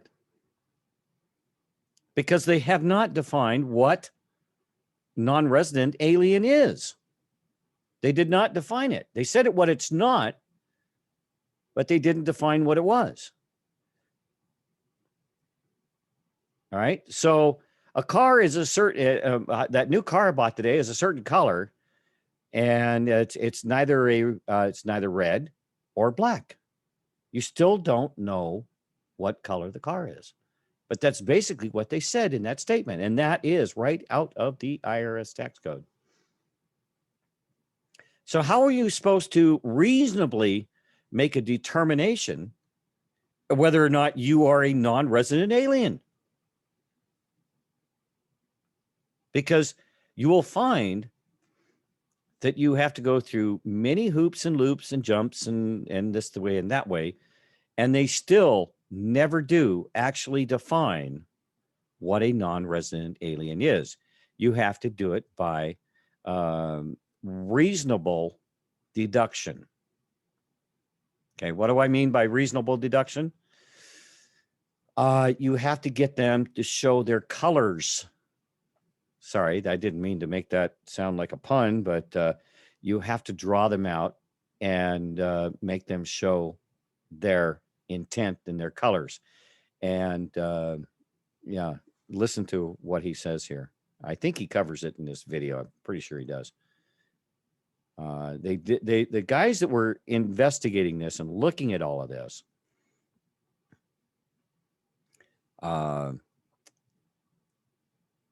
they looked at it for a long time, and so much of what they have discovered came through court cases where somebody went in and they had enough that the IRS knew that they were in trouble. They knew that somebody had done enough homework that they knew where they were going, and they knew that they were going to get caught in their scheme. This has been one of the tricks of the IRS. If they're dealing with someone who really understands this stuff and is really good at orating it, pulling out the IRS codes and the dates and the times and the different things in the different cases, through the different cases, they have drawn this stuff out because of how that court case was determined. All right. And it wasn't until recently, and when I say recently, since I believe it was, I want to say 2011 or somewhere in there, where there was a court case that actually came out and kind of put the final touch, the final little clue that once you read that, it still doesn't say precisely explaining what a non-resident alien is and all this other stuff, but there was enough. There was an overwhelming indication as to what the scheme was. All right, let's keep going here. He or she could never be classified as a statutory U.S. citizen. Then, those who are U.S. resident aliens from a foreign jurisdiction need a green card to work in the constitutional republic. So, non-resident aliens are not those born in a U.S. territory or are citizens of a foreign country. Putting all this together, we see that the expression non-resident alien individual means only one group, American nationals born in the now 50 states. Once ensnared, American nationals have never been able to find their way out of the mess until Weiss and Associates developed an understanding of the IRC sections 6013G, 6013G4A, and 6013G6 to permanently leave the U.S. tax club with the blessing of the U.S. Congress so as to not violate the 13th Amendment, which abolished slavery and involuntary indentured financial servitude. Okay, what he's getting at there is the 13th Amendment, involuntary servitude and all that.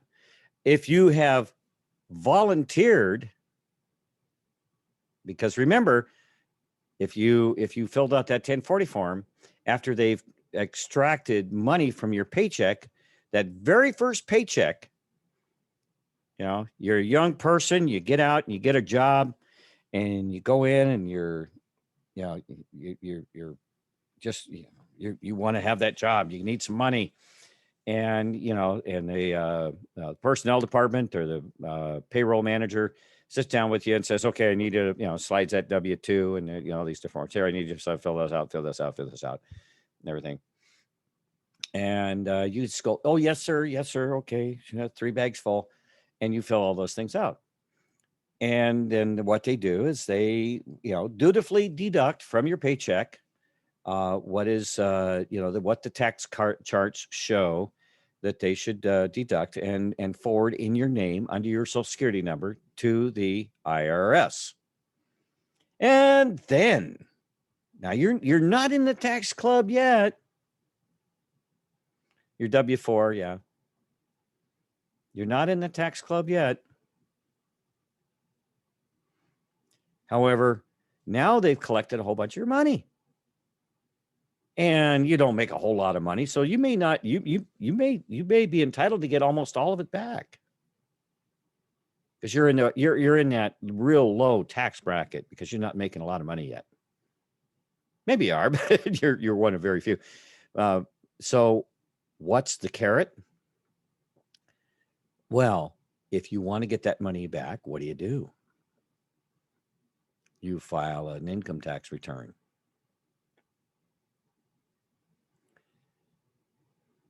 So, yeah, I mean, it's your money. You want it back, right?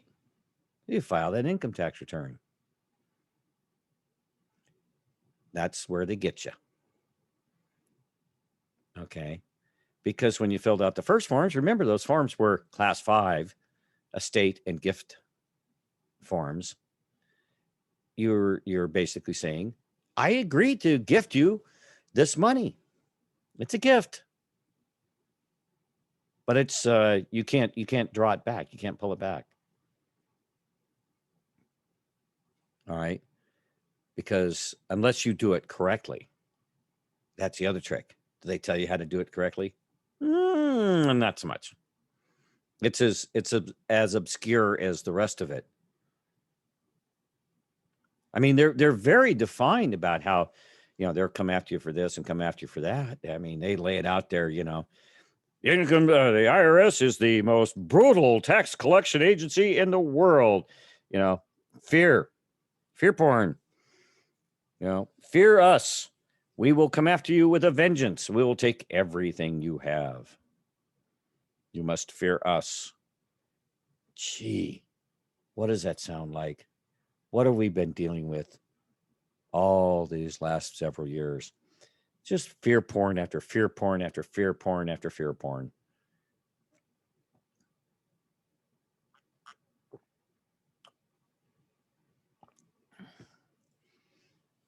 So you fill out that form and you get your money back. Guess what? You are now in the tax club, and you don't nobody actually realizes that once you do that, that is a renewing annual obligation. It's like telling the March of Dimes that you are going to pledge $2,000 every year to the March of Dimes.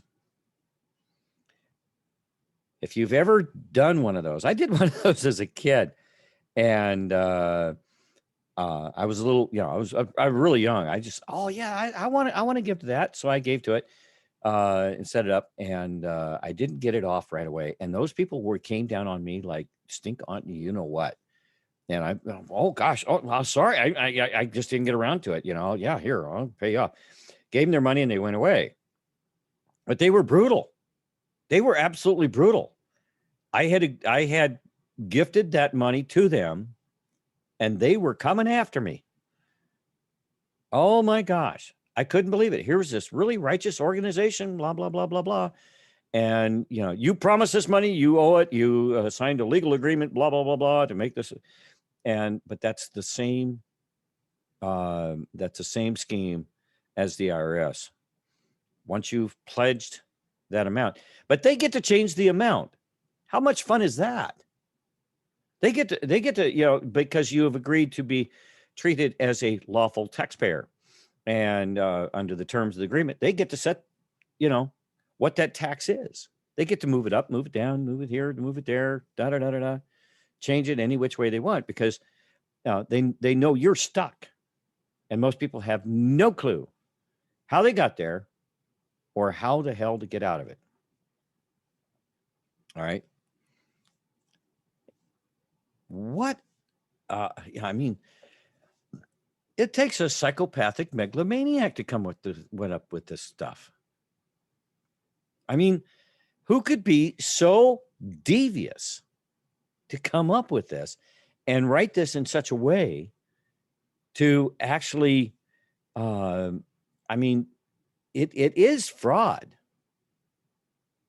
And they've done it under the guise of your government, who you trust, who you rely on to support and defend your Constitution, and also, work within it. But when they did that little 1871 thing and created the nation's, the independent state known as the District of Columbia, and co-opted the Constitution, changed the title of it, and adopted it. I basically say they adopted the Constitution as a set of corporate bylaws. There's another term that some other people have used, so it's probably a little more accurate. However, when you look at corporate bylaws, if you've ever had a corporation or operated at the level of in a corporation where you're dealing with the bylaws and all of that stuff of the corporate filing for that corporation, those bylaws can be amended by the board of directors and the trustees of the corporation. And it doesn't take a vote of, all the employees,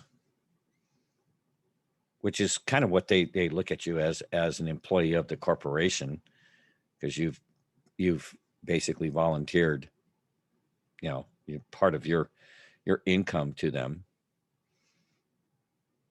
All right. It's all a scheme. Every bit of it. It's a scheme. Here we go.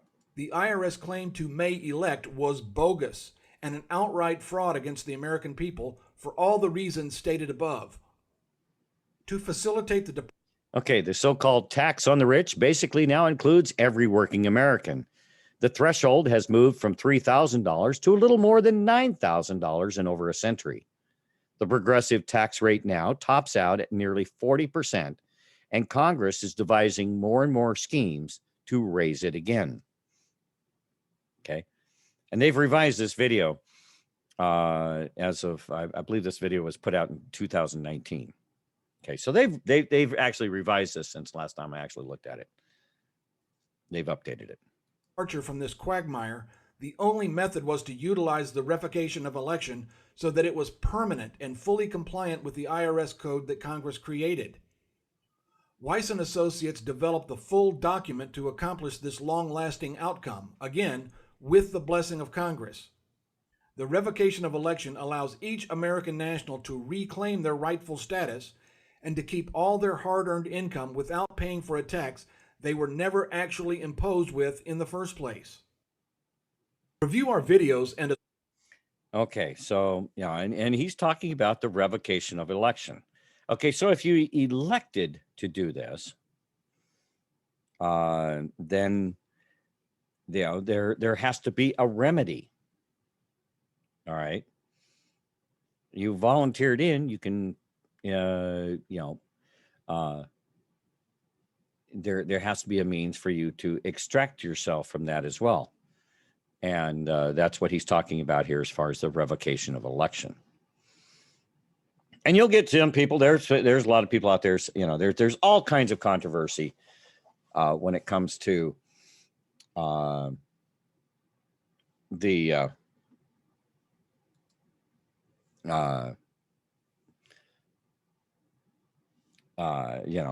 dealing with the IRS. Okay. And okay,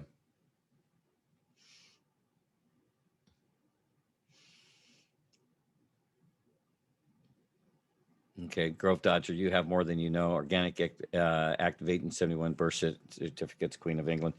Yeah, well, it was a very, very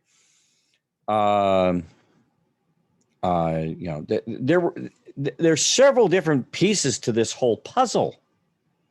I mean, this is just there's no one thing here that we're fighting against. We're fighting against this incredibly complex scheme that has been used to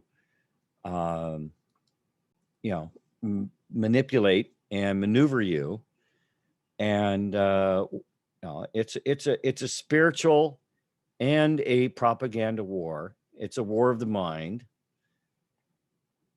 and so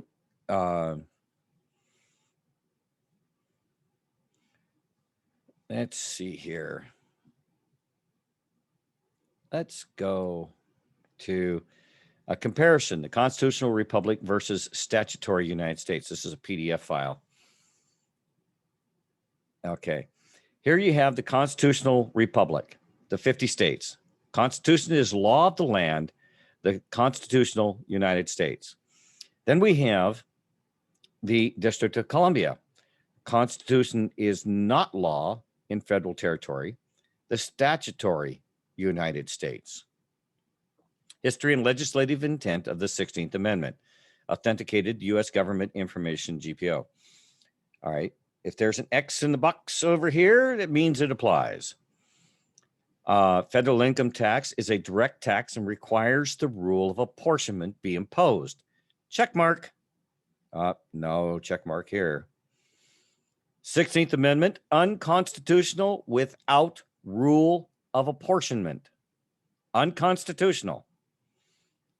Check mark. Article 1, Section 2 and 9 of the U.S. Constitution. And then the Pollock versus Farmers Loan and Trust Company case. 16th Amendment, not imposed due to omission of the rule of apportionment. Check mark over here under the Constitutional Republic. As you can see, there's no check mark over here.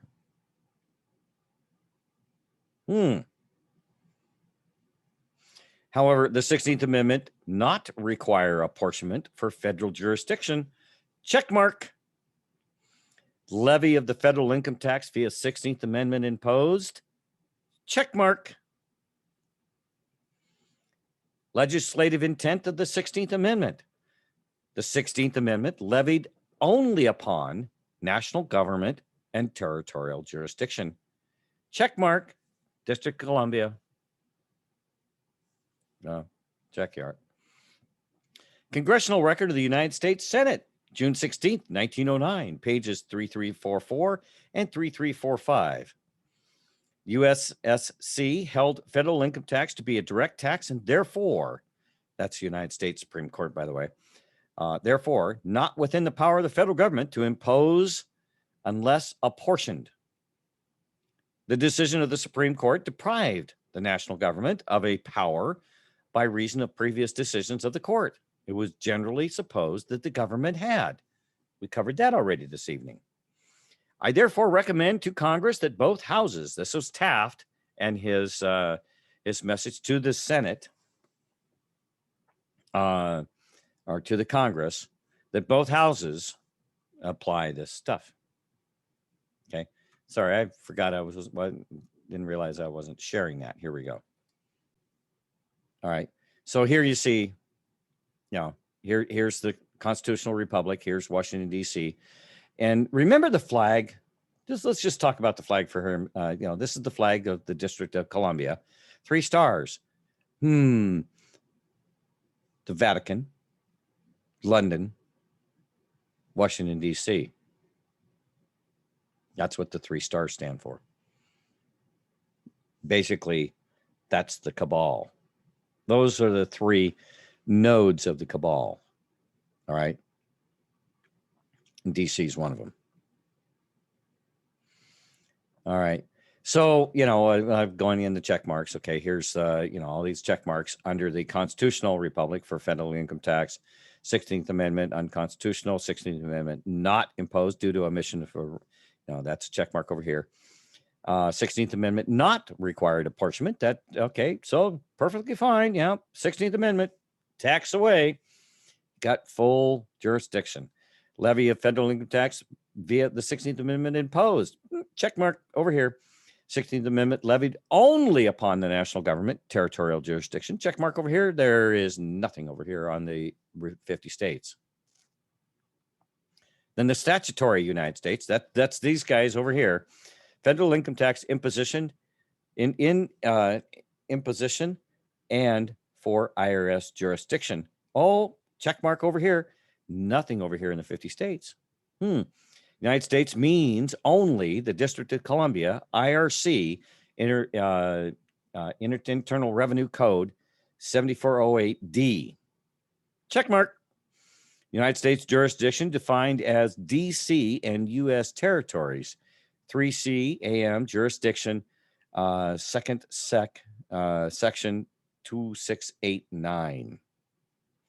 Who is born in the United States and subject to the United States jurisdiction? That's over here in 3C. I think I'm not sure what all these abbreviations stand for. American jurisdiction, section 2689. Check mark over here. A person born subject to the jurisdiction of the United States for purposes of acquiring citizenship at birth, if his or her birth occurs in territory over which the United States is sovereign. Check mark. Okay. So, if you were born in DC, oh, that would suck. Because now you actually have to move out of DC and then declare. Now, most people,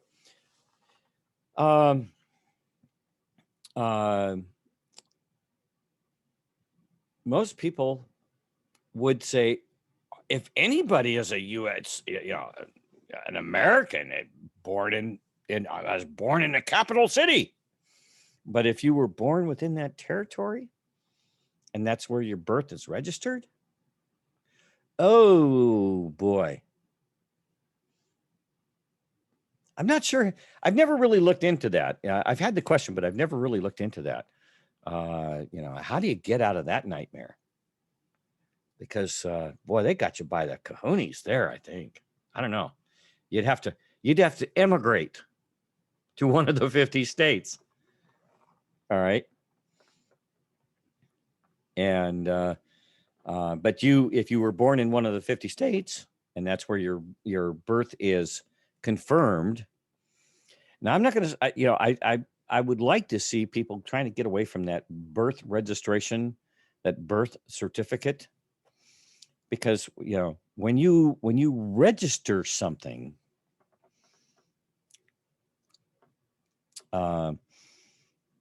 you're basically, anytime somebody, why would they require you to register something? What is the idea of registering something?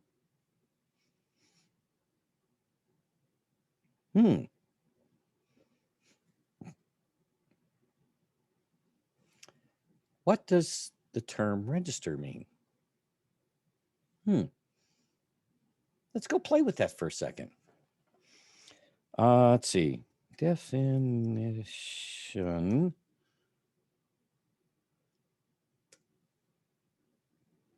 of register. Let's see what we get with that.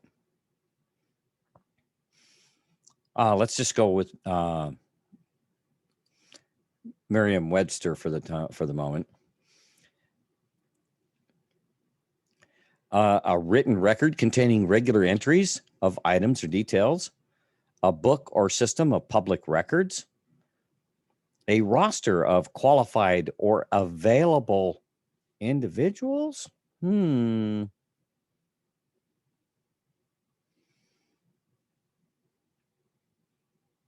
Registration or registry, an automatic device registering a number or a quantity, so registered, a cash register. It keeps track of what goes in and what goes out, or what's supposed to go in and go out.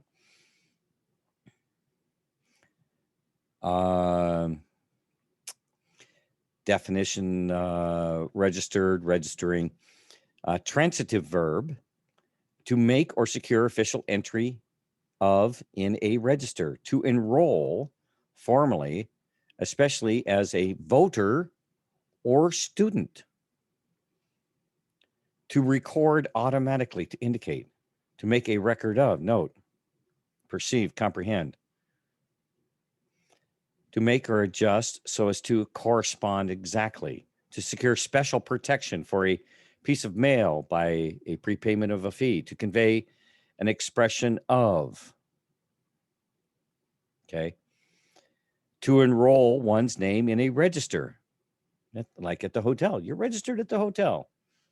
Yeah, to enroll one's name officially as a prerequisite for voting, to enroll formally as a student, to correspond exactly, to be in correct alignment or register, to make or convey an impression. Okay. So, registered your car? Why did you register your car?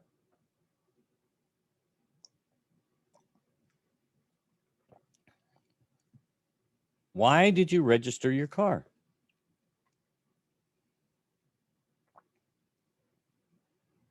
I told you have to. Why did you register your car?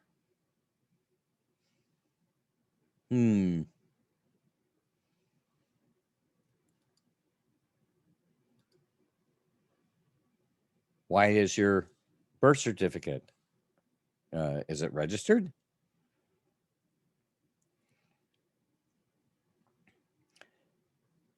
See, this one here, register. Register has several meanings, but one of the most common is to write down or record officially, like registering your car with the DMV and registering for classes at college and whatever else. Okay. Actually refer to registering of your vehicle, because we all do it, right? Why? Insurance? No, actually, insurance companies could care less what the license plate number is and where the car where the car is used and or garaged. It doesn't necessarily, insurance companies they care less whether the car is registered or not. All right. However, when they go in and they start doing VIN number checks through the, this massive system of information that they have gathered on all of us, what they're going to do is they're going to take the VIN number and they're going to look up that car and see what its history is. A lot of times, even maintenance history. If you take your car to a dealer for repairs and things like that, that dealer records the all states it's mandatory KS2A.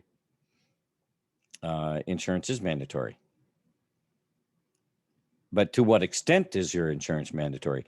Can you get away with having a bond for $250,000?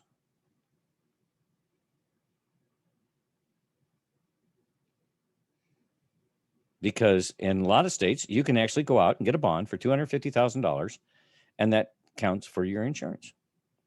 Whatever your state minimum requirement of insurance is, you can set up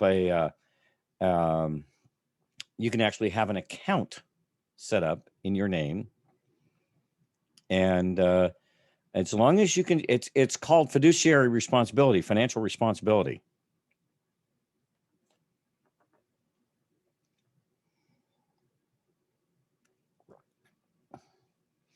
Gister, the gist, to imply. I think if you start breaking it down, you get the gist of things.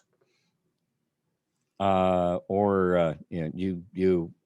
understand the intent. I think that might be where you're going there. I haven't looked it up, but that's interesting to look up the root word gister. Okay. So, however, you do not have to have an insurance policy, but you have to be able to show that you are financially capable of covering any liabilities that you might be held accountable for. Let's say in the case of an accident and things like that. See, but they developed that whole system.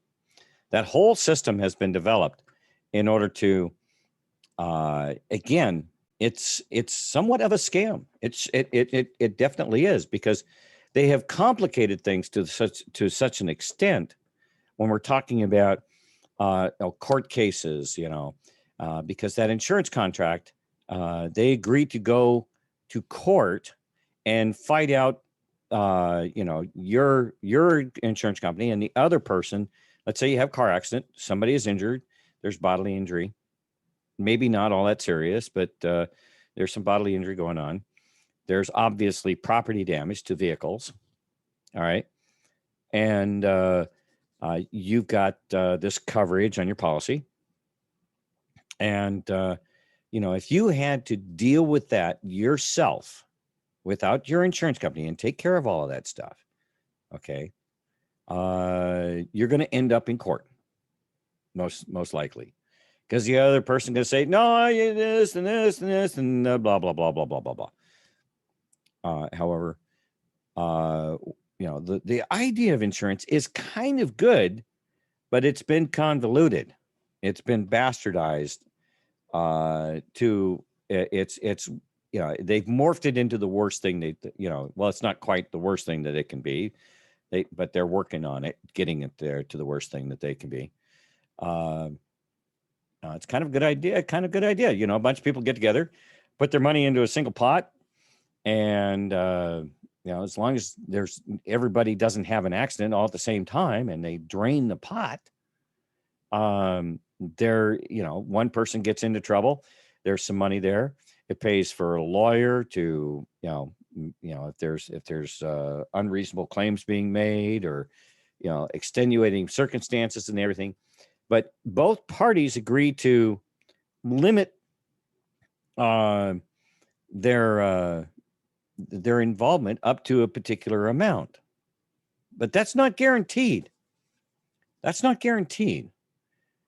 Your policy may pay out all right up to the total limit of what they're required through your insurance contract to pay out. So if you have $1 million worth of coverage on liability, and they have to pay out $1 million because you did something that cost them $1 million, but then let's just say, no, it was really egregious, and the plaintiff is now, they're coming after you for 1.5, and the insurance company, loses the case, and the other party is saying, we want 1.5. Yeah, the insurance company's going to write the check for the $1 million and say, we're out. We're done. We did our share. We fulfilled our contract that you paid for through your premiums. But that does not alleviate you if there's additional liability there that the other party is coming at, and they can come after you for that other $500,000. Nothing says, but they've convinced everybody, or people have gotten used to the fact that, okay, number one, the average person out there doesn't have the money in the bank to begin with, which is, part of the cabal's intent in the first place. We don't want you keeping money. We don't want you having money just laying around. No, you can't have a rainy day fund. You can't have a savings account. That money's got to be out there rolling through the system because of this whole fiat currency system that we have. All right. This whole fiat currency system is designed. You can't have money laying around. Somewhat insurance is fear porn in a way. Yeah. I'll give you that to some extent. Okay. It can be, like I said, it can be used very effectively. And it doesn't have to be really bad unless they're part of this total propaganda warfare, mind warfare on your psychic, on who you are. All right. And their globalist plan to wrap you up, tied in a drum, and have complete control over you and your life and everything concerned with it. They love control. All right. But you know what? We have this funny thing called free will. And the amazing thing is we free willed ourselves right into letting this happen to us.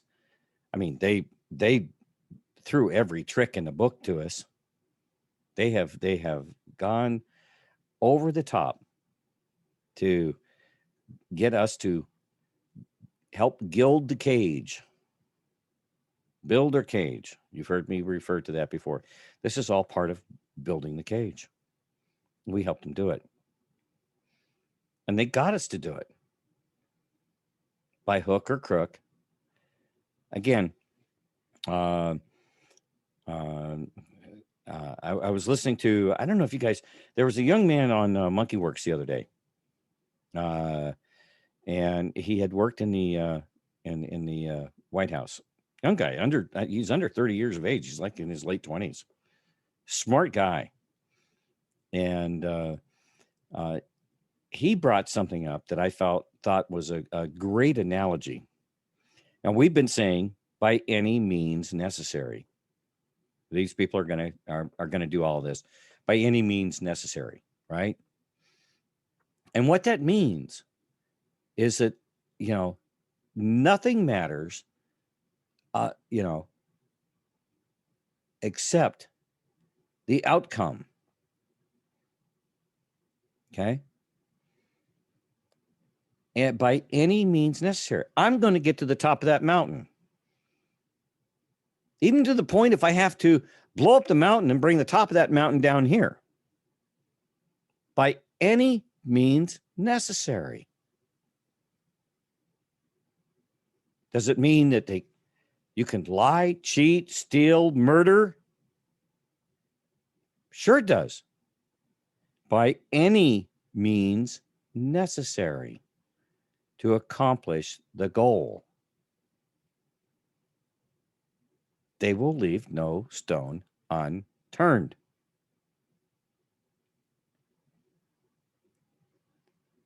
If it gets them where they want, 2 and 2 equals 5. It's not a true statement. It's a lie. But what have they done in our society? Up is down, black is white, green is red, da-da-da, this is that. The genders, anything, everything. everything. Everything. How many times do I have to say everything? Infinity. Everything. And anything. Look at what's happening with our 2020 election. It is out there so blatantly in the open. They just, I mean, the emperor has no clothes. They're walking down the street buck ass naked.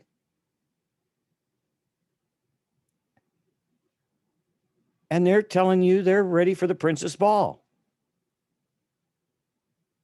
And you know full well, but they are telling you, no, I'm ready for the Princess Ball. These are my finest coutures. All right. So how do you deal with somebody that is just absolutely, and there, you have to ask yourself the question, are they in complete denial or are they sick? Are they so demented that they have totally lost all connection to reality? Their only reality is to complete their goal. That's their only reality. And they will lie, cheat, steal, connive, anything. They are demented. They're incredibly demented.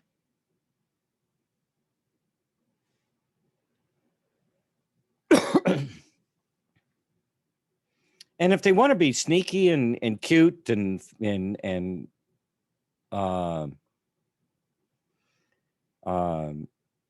you know, all this stuff, I mean, they come in different flavors. They come in all kinds of different flavors. But the bottom line is, by any means necessary.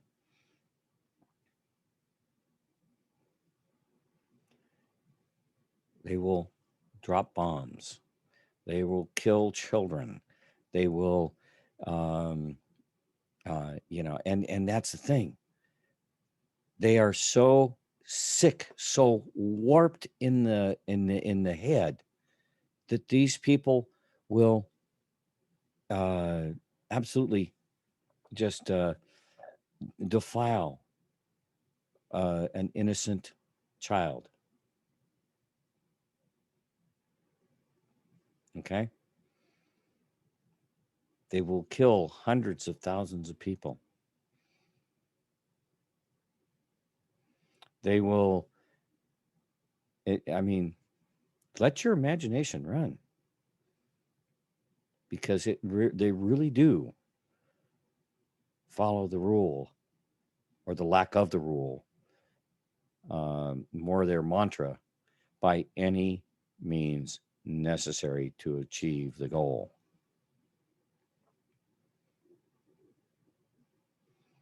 And the goal is not an honorable one.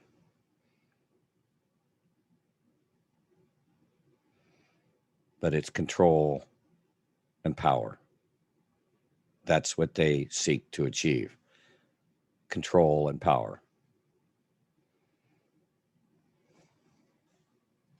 Okay. So, rant secured.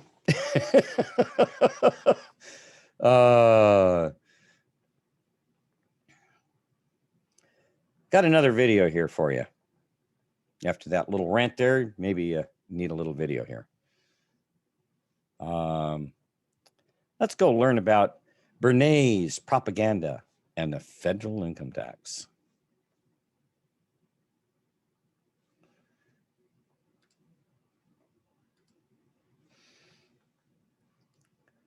You ready for this? That's just. Okay, here we go. Weiss and Associates presents Bernays, Propaganda, and the Federal Income Tax. Joseph Goebbels and the National Socialists of 1930s Germany were very well known for their elaborate propaganda campaigns, steered at convincing unsuspecting citizens that a cleansing was required to move Germany back into prosperous times following a depression. What's not well known is that those tactics utilized by the Nazis were actually invented by a few Americans, most notably Edward Bernays, but also influenced by the likes of Ivy Lee and Walter Lippmann. Bernays is actually regarded as the father of propaganda, and his strategies were used by corporations like the American Tobacco Company and the U.S. national government under Woodrow Wilson back in the 1910s. Bernays was born in Vienna, Austria, near where his uncle Sigmund Freud worked. Bernays' Family member, Sigmund. Oh, Sigmund, so nice to see you today. How are you? Yes. Sigmund Freud. Do you have your papers? We need to see your papers. Okay, here we go. moved to New York City when he was an infant, yet he continued to be fascinated by his uncle's work in the field of psychology. As a young adult, Bernays began to see how Freudian science could be used, not only in the field of mental health, but carefully integrated into the art of persuasion for use by both corporations and governments. This came at a time shortly after slavery's end, and large numbers of people were becoming educated. They no longer were driven by the use of overt force, but of course, they voted and they consumed, which drove the elite to use more sophisticated methods to keep control over the people. Bernays wrote a book called Propaganda that outlined his early experiences of integrating psychology into a manipulative script with the intent of the continuance of behavioral control of the masses. The first 2 paragraphs of the first chapter of this book is clear in spelling out the intent of propaganda. The conscious and intelligent manipulation of the organized habits and opinions of the masses is an important element in democratic society. Those who manipulate this unseen mechanism of society constitute an invisible government, which is the true ruling power of our country. We are governed, our minds molded, our tastes formed, our ideas suggested, largely by men we've never heard of. This is a logical result of the way in which our democratic society is organized. Vast numbers of human beings must cooperate in this manner if they are to live together as a smoothly functioning society. Walter Lippmann, another propagandist in the same era and a proud socialist, was far more blunt about his attitude toward the everyday American. He referred to the public as a bewildered herd who need to remain spectators and not participants in the important decision-making process. To him, the public was a bunch of ignorant and meddlesome outsiders, and it was simply best to keep them distracted by superficial consumerism. This idea was gobbled up by both the government and the corporate world, as they could benefit greatly.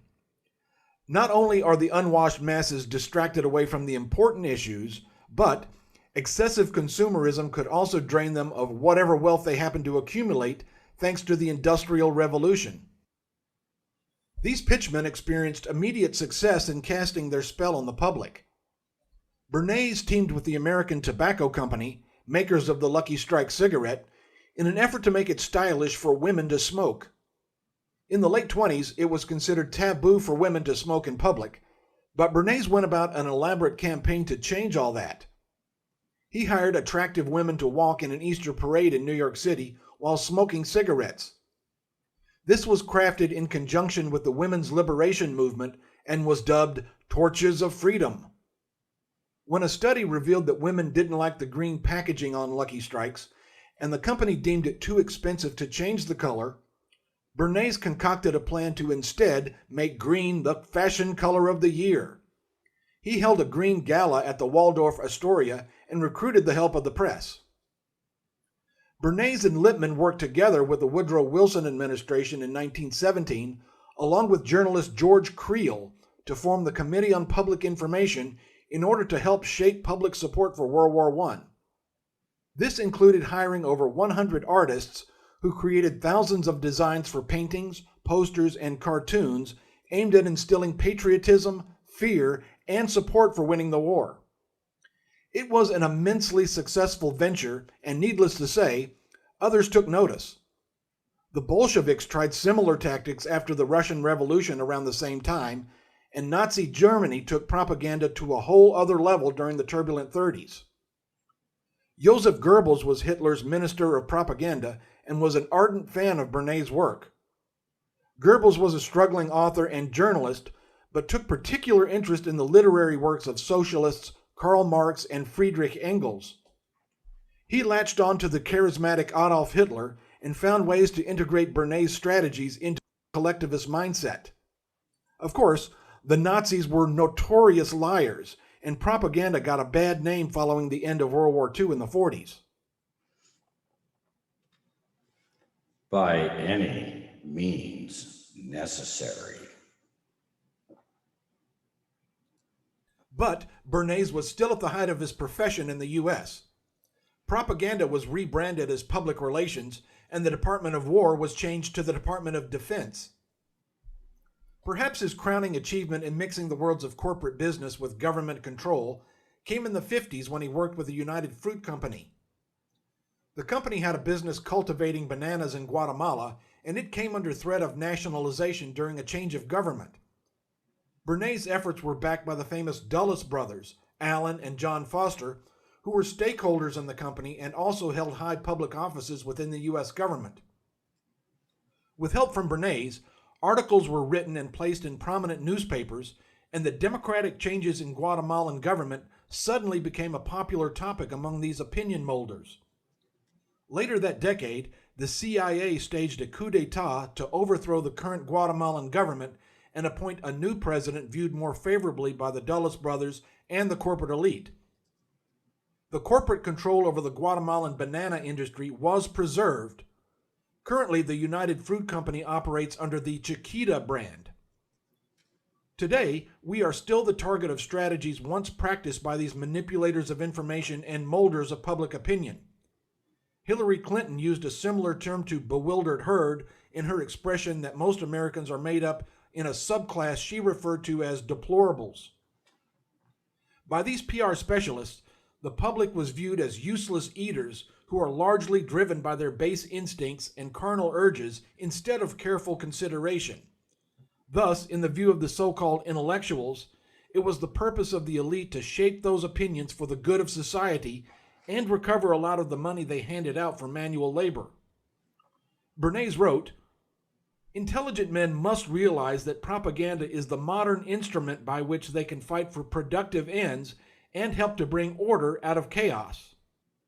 Now, roughly a century after Bernays' work became noticed, how much has really changed? Are the Did you hear them? Did you hear them? Basically saying by any means necessary. There, by any means necessary. Sounds such an innocent phrase, but when you take it in its totality, it's pretty darned incredible. Just put that little 8 laying on its side, the infinity sign next to by any means necessary. Right?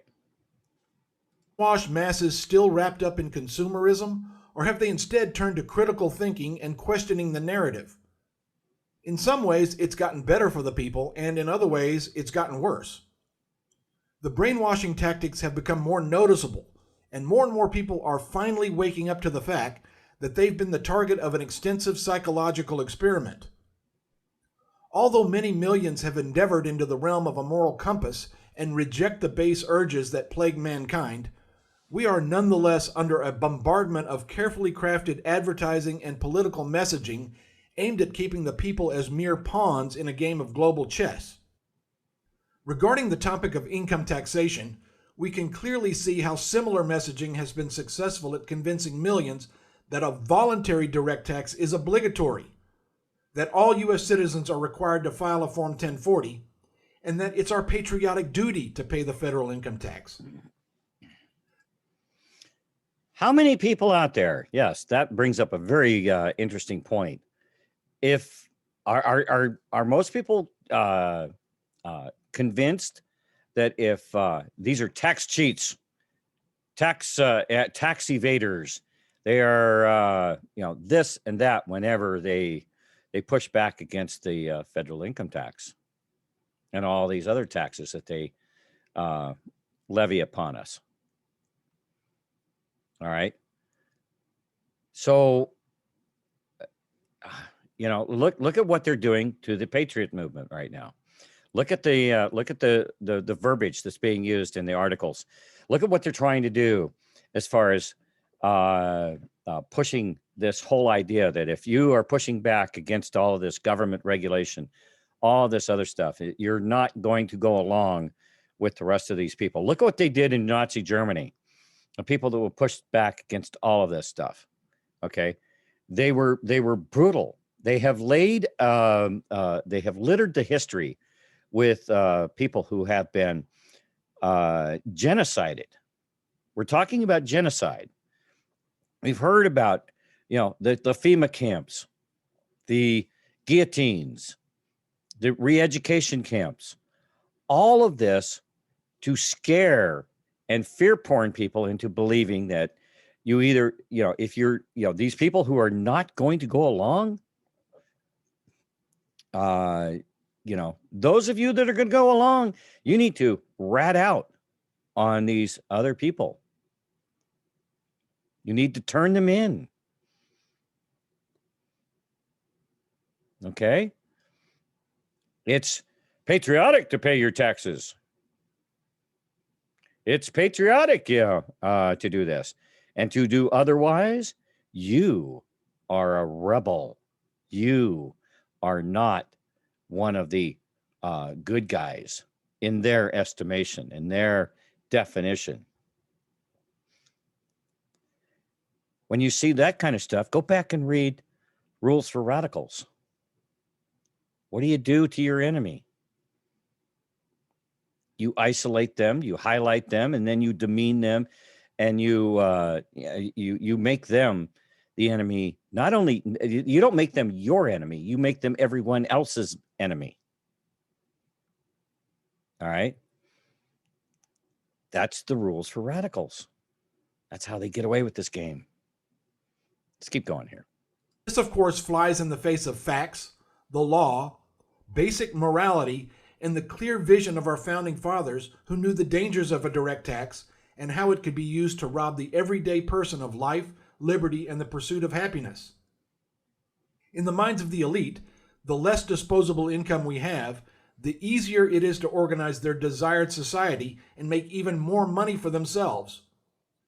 Though Bernays had nothing 13, the propaganda tactics popularized by him have helped create the image that the tax obliges everyone called U.S. citizens. Millions believe that the federal income tax is obligatory. Many bought the hooey that cancer-causing to file and pay every year. Unfortunately, I'm not sure why the audio keeps similarly, cutting out. Many bought the hooey that cancer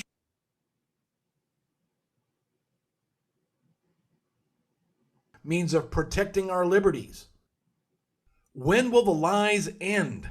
Well, never, if those disillusioned millions continue to be happy drinking the Kool-Aid.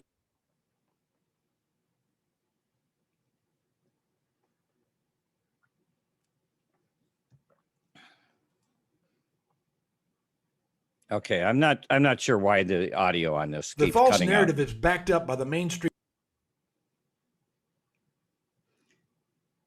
It's kind of interesting though that I'm not the only one who has had trouble playing some videos here recently. For some reason, the videos are cutting out and not operating correctly. And I know it's not my machine because I have worked extensively on my machine here today to make sure there's plenty of memory and room and everything else to to make it work. So I have a feeling it might be something in the Zoom that is actually doing this, because I can play these videos without that cutting out if I'm not sharing it on Zoom. So my apologies for it cutting out like that, because it seems to cut out at very, very strategically important parts of what he's talking about here.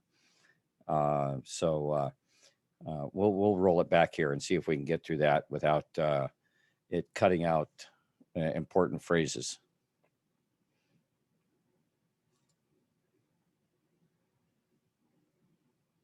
Protecting our liberties.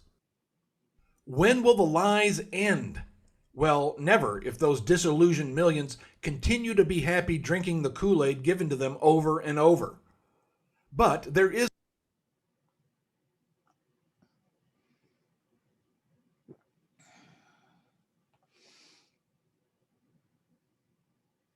the false narrative is backed up by the mainstream media with expertly placed news articles.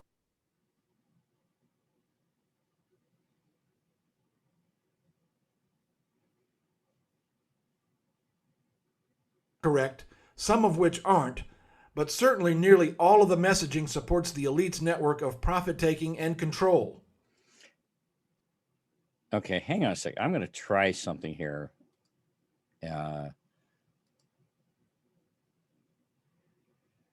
See if can empty out some caches here. See if that might be some of the issue.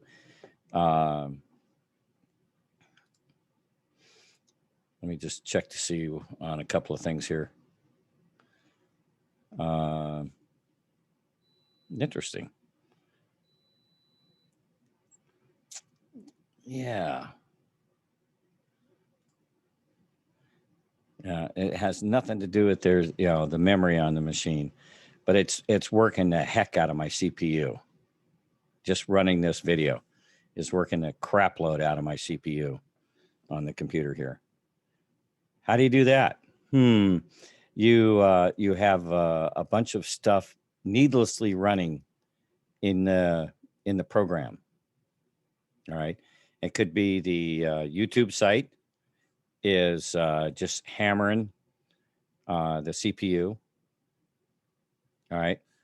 Or whatever. My apologies. I don't mean to get into a whole bunch of technical stuff here, but it is definitely not helping to run this this video here. Celebrities are used as paid pitchmen, as when humans act as part of a herd, it becomes easier and cheaper to pay the celebrities millions of dollars to endorse a product, as opposed to paying much more money to convince the populace individually to try their product. Seeing yourself as an individual instead of a member of a group makes it much more difficult for their strategies to gain traction. When we as mindful humans stop giving elites and celebrities our energy and attention, this control mechanism quickly becomes powerless. The first step is seeing their playbook and how they're playing you. It's then that resistance to their tricks becomes easier. Who would have believed it?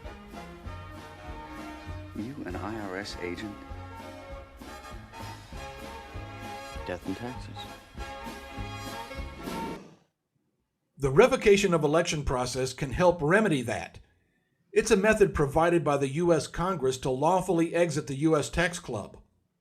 This tax club was joined without any full disclosure of the ramifications, lack of willful knowledge regarding the deleterious long-term impact. This is a process in which we've helped thousands of people return to their born status of being a legal non-taxpayer of the federal income tax. There was no notice provided to any American national, those born in the constitutional republic, that such an election was a voluntary one, as none was provided within the Constitution or by the 16th Amendment. Weiss and Associates has a video outlining the facts and law regarding. Okay, now I'll give you the link to Weiss and it's called weissparis.com. I've given that link out numerous times over the last several years. And I'm going to give you a link to the resource page. All right. which is the page that you're looking at right now with all of these videos, all these PDFs, and so much of this, everybody goes, oh, how can there be two governments? How can there be, this idea of a municipal corporation and everything else?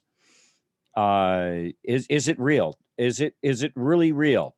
People would like to think that it is, but people have a hard time finding that the actual proof of that municipal corporation, and just what does that municipal corporation imply?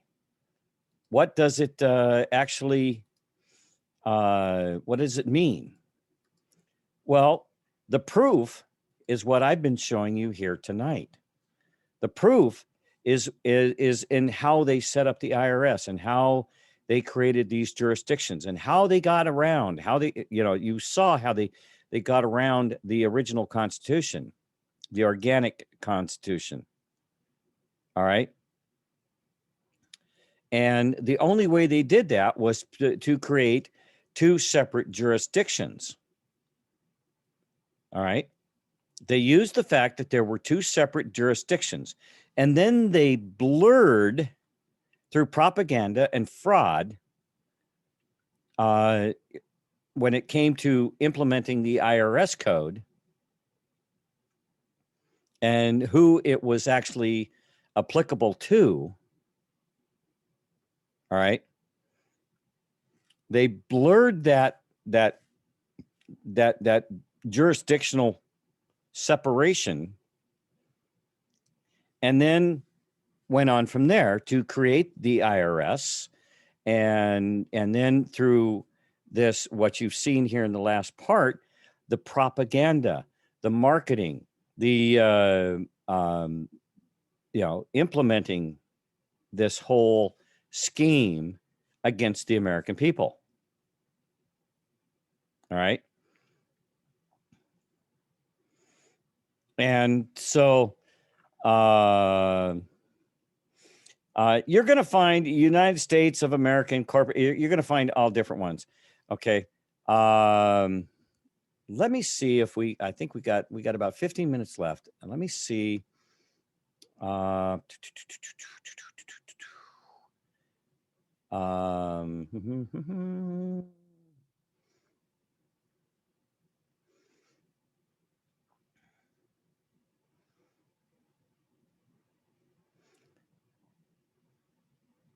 Let's see here.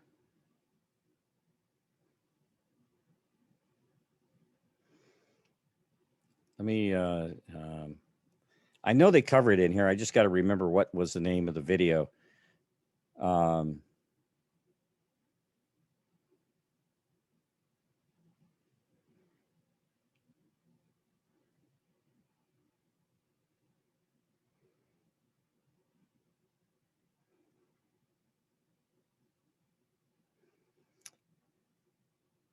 Yeah.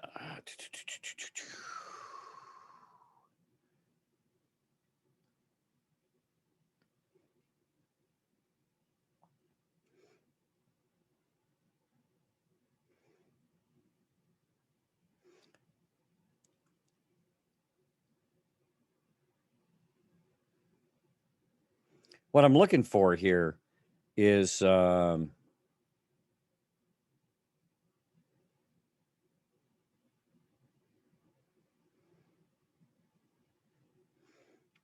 okay, we have this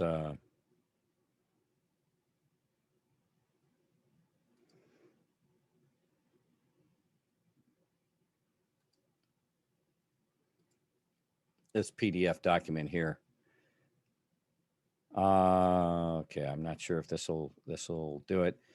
The United States of America, through undersigned counsel, hereby responds to the numbered paragraphs of plaintiff's complaint as follows.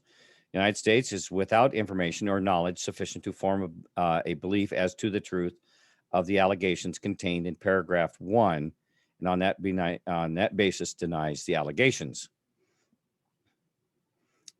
The United States is without information or knowledge in sufficient form to, again, denies the allegations. denies that the Internal Revenue Service is an agency of the United States government, but admits that the United States of America would be a proper party to this action, admits that the IRS has served a notice of levy on plaintiff for funds owed to defendant Steve Morgan, admits that the IRS has made a demand of a plaintiff for payment of funds owed to Steve Morgan. United States is without information or knowledge sufficient to form a belief as to the truth of the remaining allegations, and on that basis denies the remaining allegations. Okay. The United States is without information or knowledge sufficient to form belief as to the truth of the allegations contained in paragraph 7. On that basis, denies the allegations. United States answer and claim to 2. Question. The IRS is not an agency of the Department of Treasury or the U.S. They must be something else. What else but a corporation? 28 U.S.C. 1349. Section 1349, corporation organized under federal law as party. The district courts shall not have jurisdiction of any civil action by or against any corporation upon the ground that it was incorporated by or under an act of Congress unless the United States is the owner of more than 1/2 of its capital stock.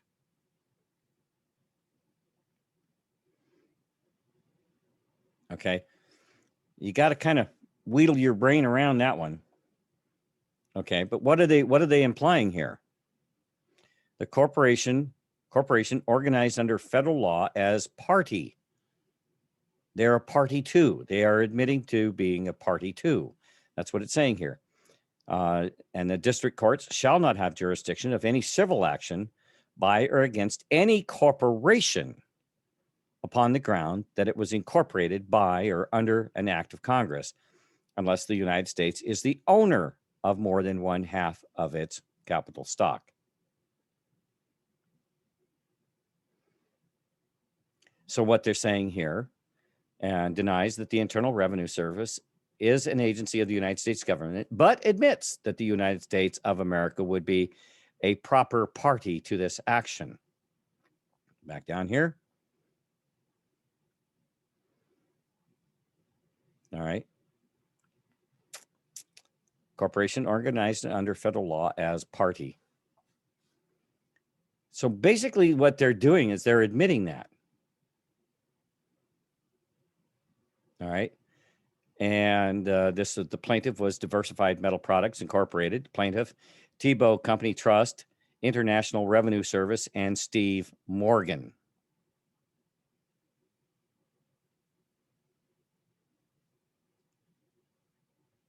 So what are they saying here? And who is Steve Morgan?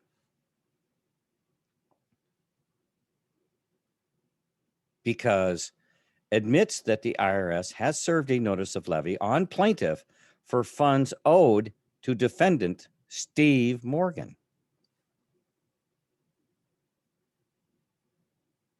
Who's Steve Morgan? Is he a private party? Who is he? Somebody do a quick search out there. Steve Morgan. Who's Steve Morgan?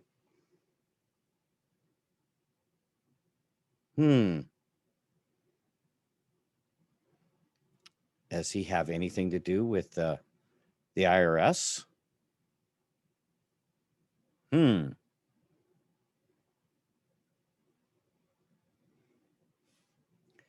Is Steve Morgan maybe somebody related to J.P. Morgan? Is he a commissioner of the IRS at one time? Does Steve Morgan have an address in Puerto Rico?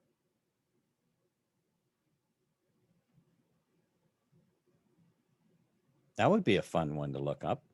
Does Steve Morgan have an address in Puerto Rico? Just wondering.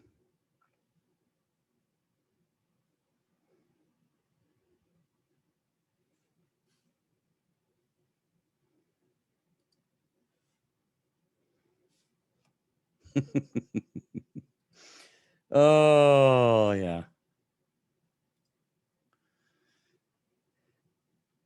Interesting.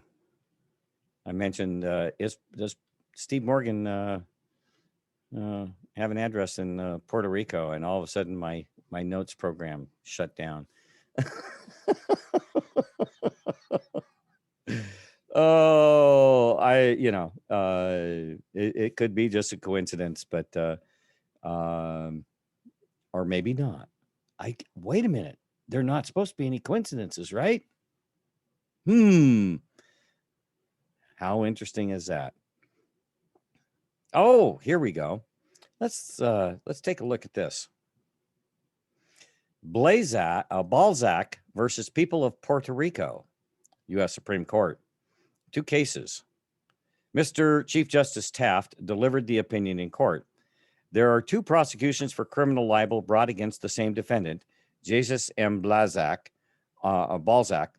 on informations filed in the District Court of Arecibo, Puerto Rico, by the district attorney for that district. Balzac was the editor of a daily paper published in Arecibo known as the El Baluarte, and the articles upon which the charges of libel were based were published on April 16th and April 23rd, 1918, respectively. In each case, the defendant demanded a jury. The Code of Criminal Procedure for Puerto Rico grants a jury trial in cases of felony, but not in misdemeanors. The defendant nevertheless contended that he was entitled to a jury in such a case under the 6th Amendment to the Constitution, and that the language of the alleged libels was only fair comment, and their publication was protected by the First Amendment. His contentions were overruled. He was tried by a court and was convicted in both cases and sentenced to 5 months imprisonment in the district jail in the first and to 4 months in the second, and to the payment of costs in each. The defendant appealed to the Supreme Court of Puerto Rico. That court affirmed both judgments, People versus Balzac, blah, blah, blah, in the second case here. First question in these cases is one of jurisdiction of this court. The Judicial Code, approved March 3rd, was provided that writs of error and appeals from the final judgments and decrees of the Supreme Court of Puerto Rico might be prosecuted to this court in any case in which it was drawn in question. Okay, they probably highlighted some part of this that is relevant to what we're talking about here. So let's go down and see if they've actually highlighted any part of this. Oh, here we go. Okay. The United States District Court is not a true United States court established under Article 3 of the Constitution to administer the judicial power of the United States therein conveyed. It is created by virtue of the sovereign congressional faculty granted under Articles 4 and 3 of that instrument, of making all needful rules and regulations respecting the territory belonging to the United States. The resemblance of its jurisdiction to that of the true United States courts in offering an opportunity to non-residents of resorting to a tribunal not subject to local influence does not change its character as a mere territorial court. Okay. Now you'll have to read the rest of the documentation here, but you have to look at how. Now, why would this appear in a document?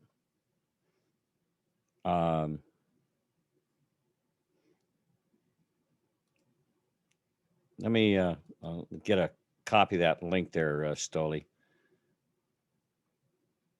Okay. So why would this appear in a document that is concerned about the IRS, and why are they talking about Puerto Rico? Okay. Other than the fact it is one of the territories, yes, it is. Absolutely. It's one of our territories, as well as Guam and the Virgin Islands and other territories as well. All right.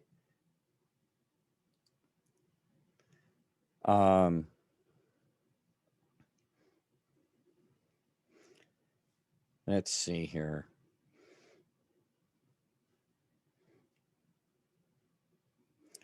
Forced labor statute up to 20 years and violators, Internal Revenue Manual, finality of court decisions.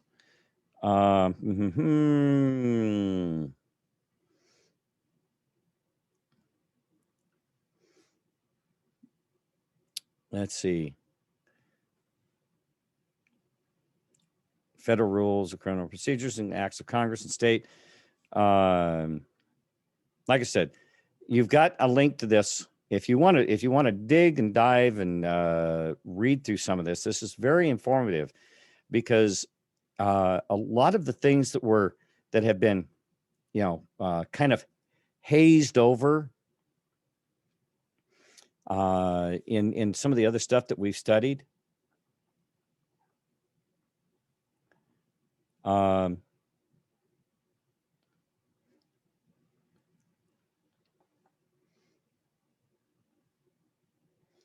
Jurisdiction is determined by the due process clause of the Constitution's Fifth Amendment. Yeah.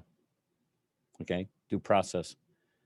But that is part of the Constitution that if the Constitution doesn't lawfully apply to the jurisdiction for which they are trying, that they have brought you into court for, then they can stomp all over the Constitution. If you're standing in a federal court, that court is not that court is being operated by the cabal. It's being operated by the federal government. That is not part of the deal. All right. So anyway, I hope you enjoyed and got something out of tonight's show. There is actually a familiar 18-wheeler that's bearing down on us here.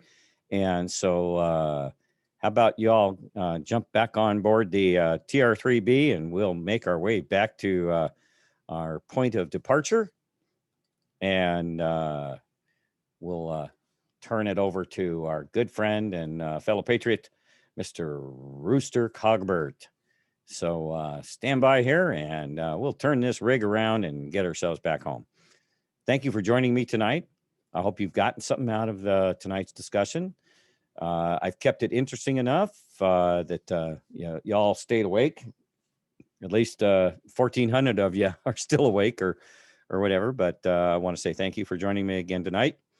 And I'll be back in a few hours for some straight shooting. So, and please remember that Alan Jones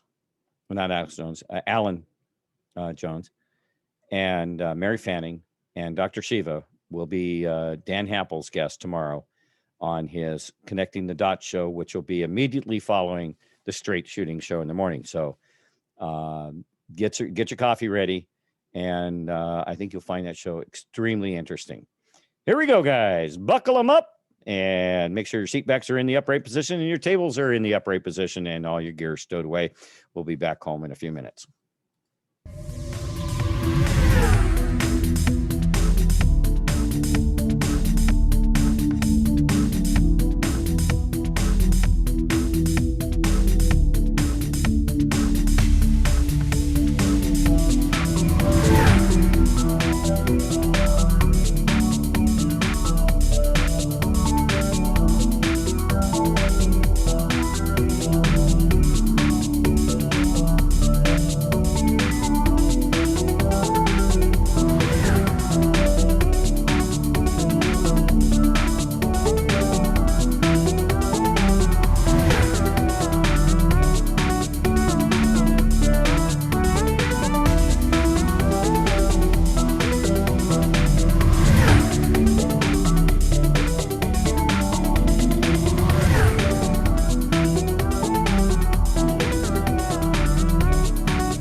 All right, ladies and gentlemen, thank you so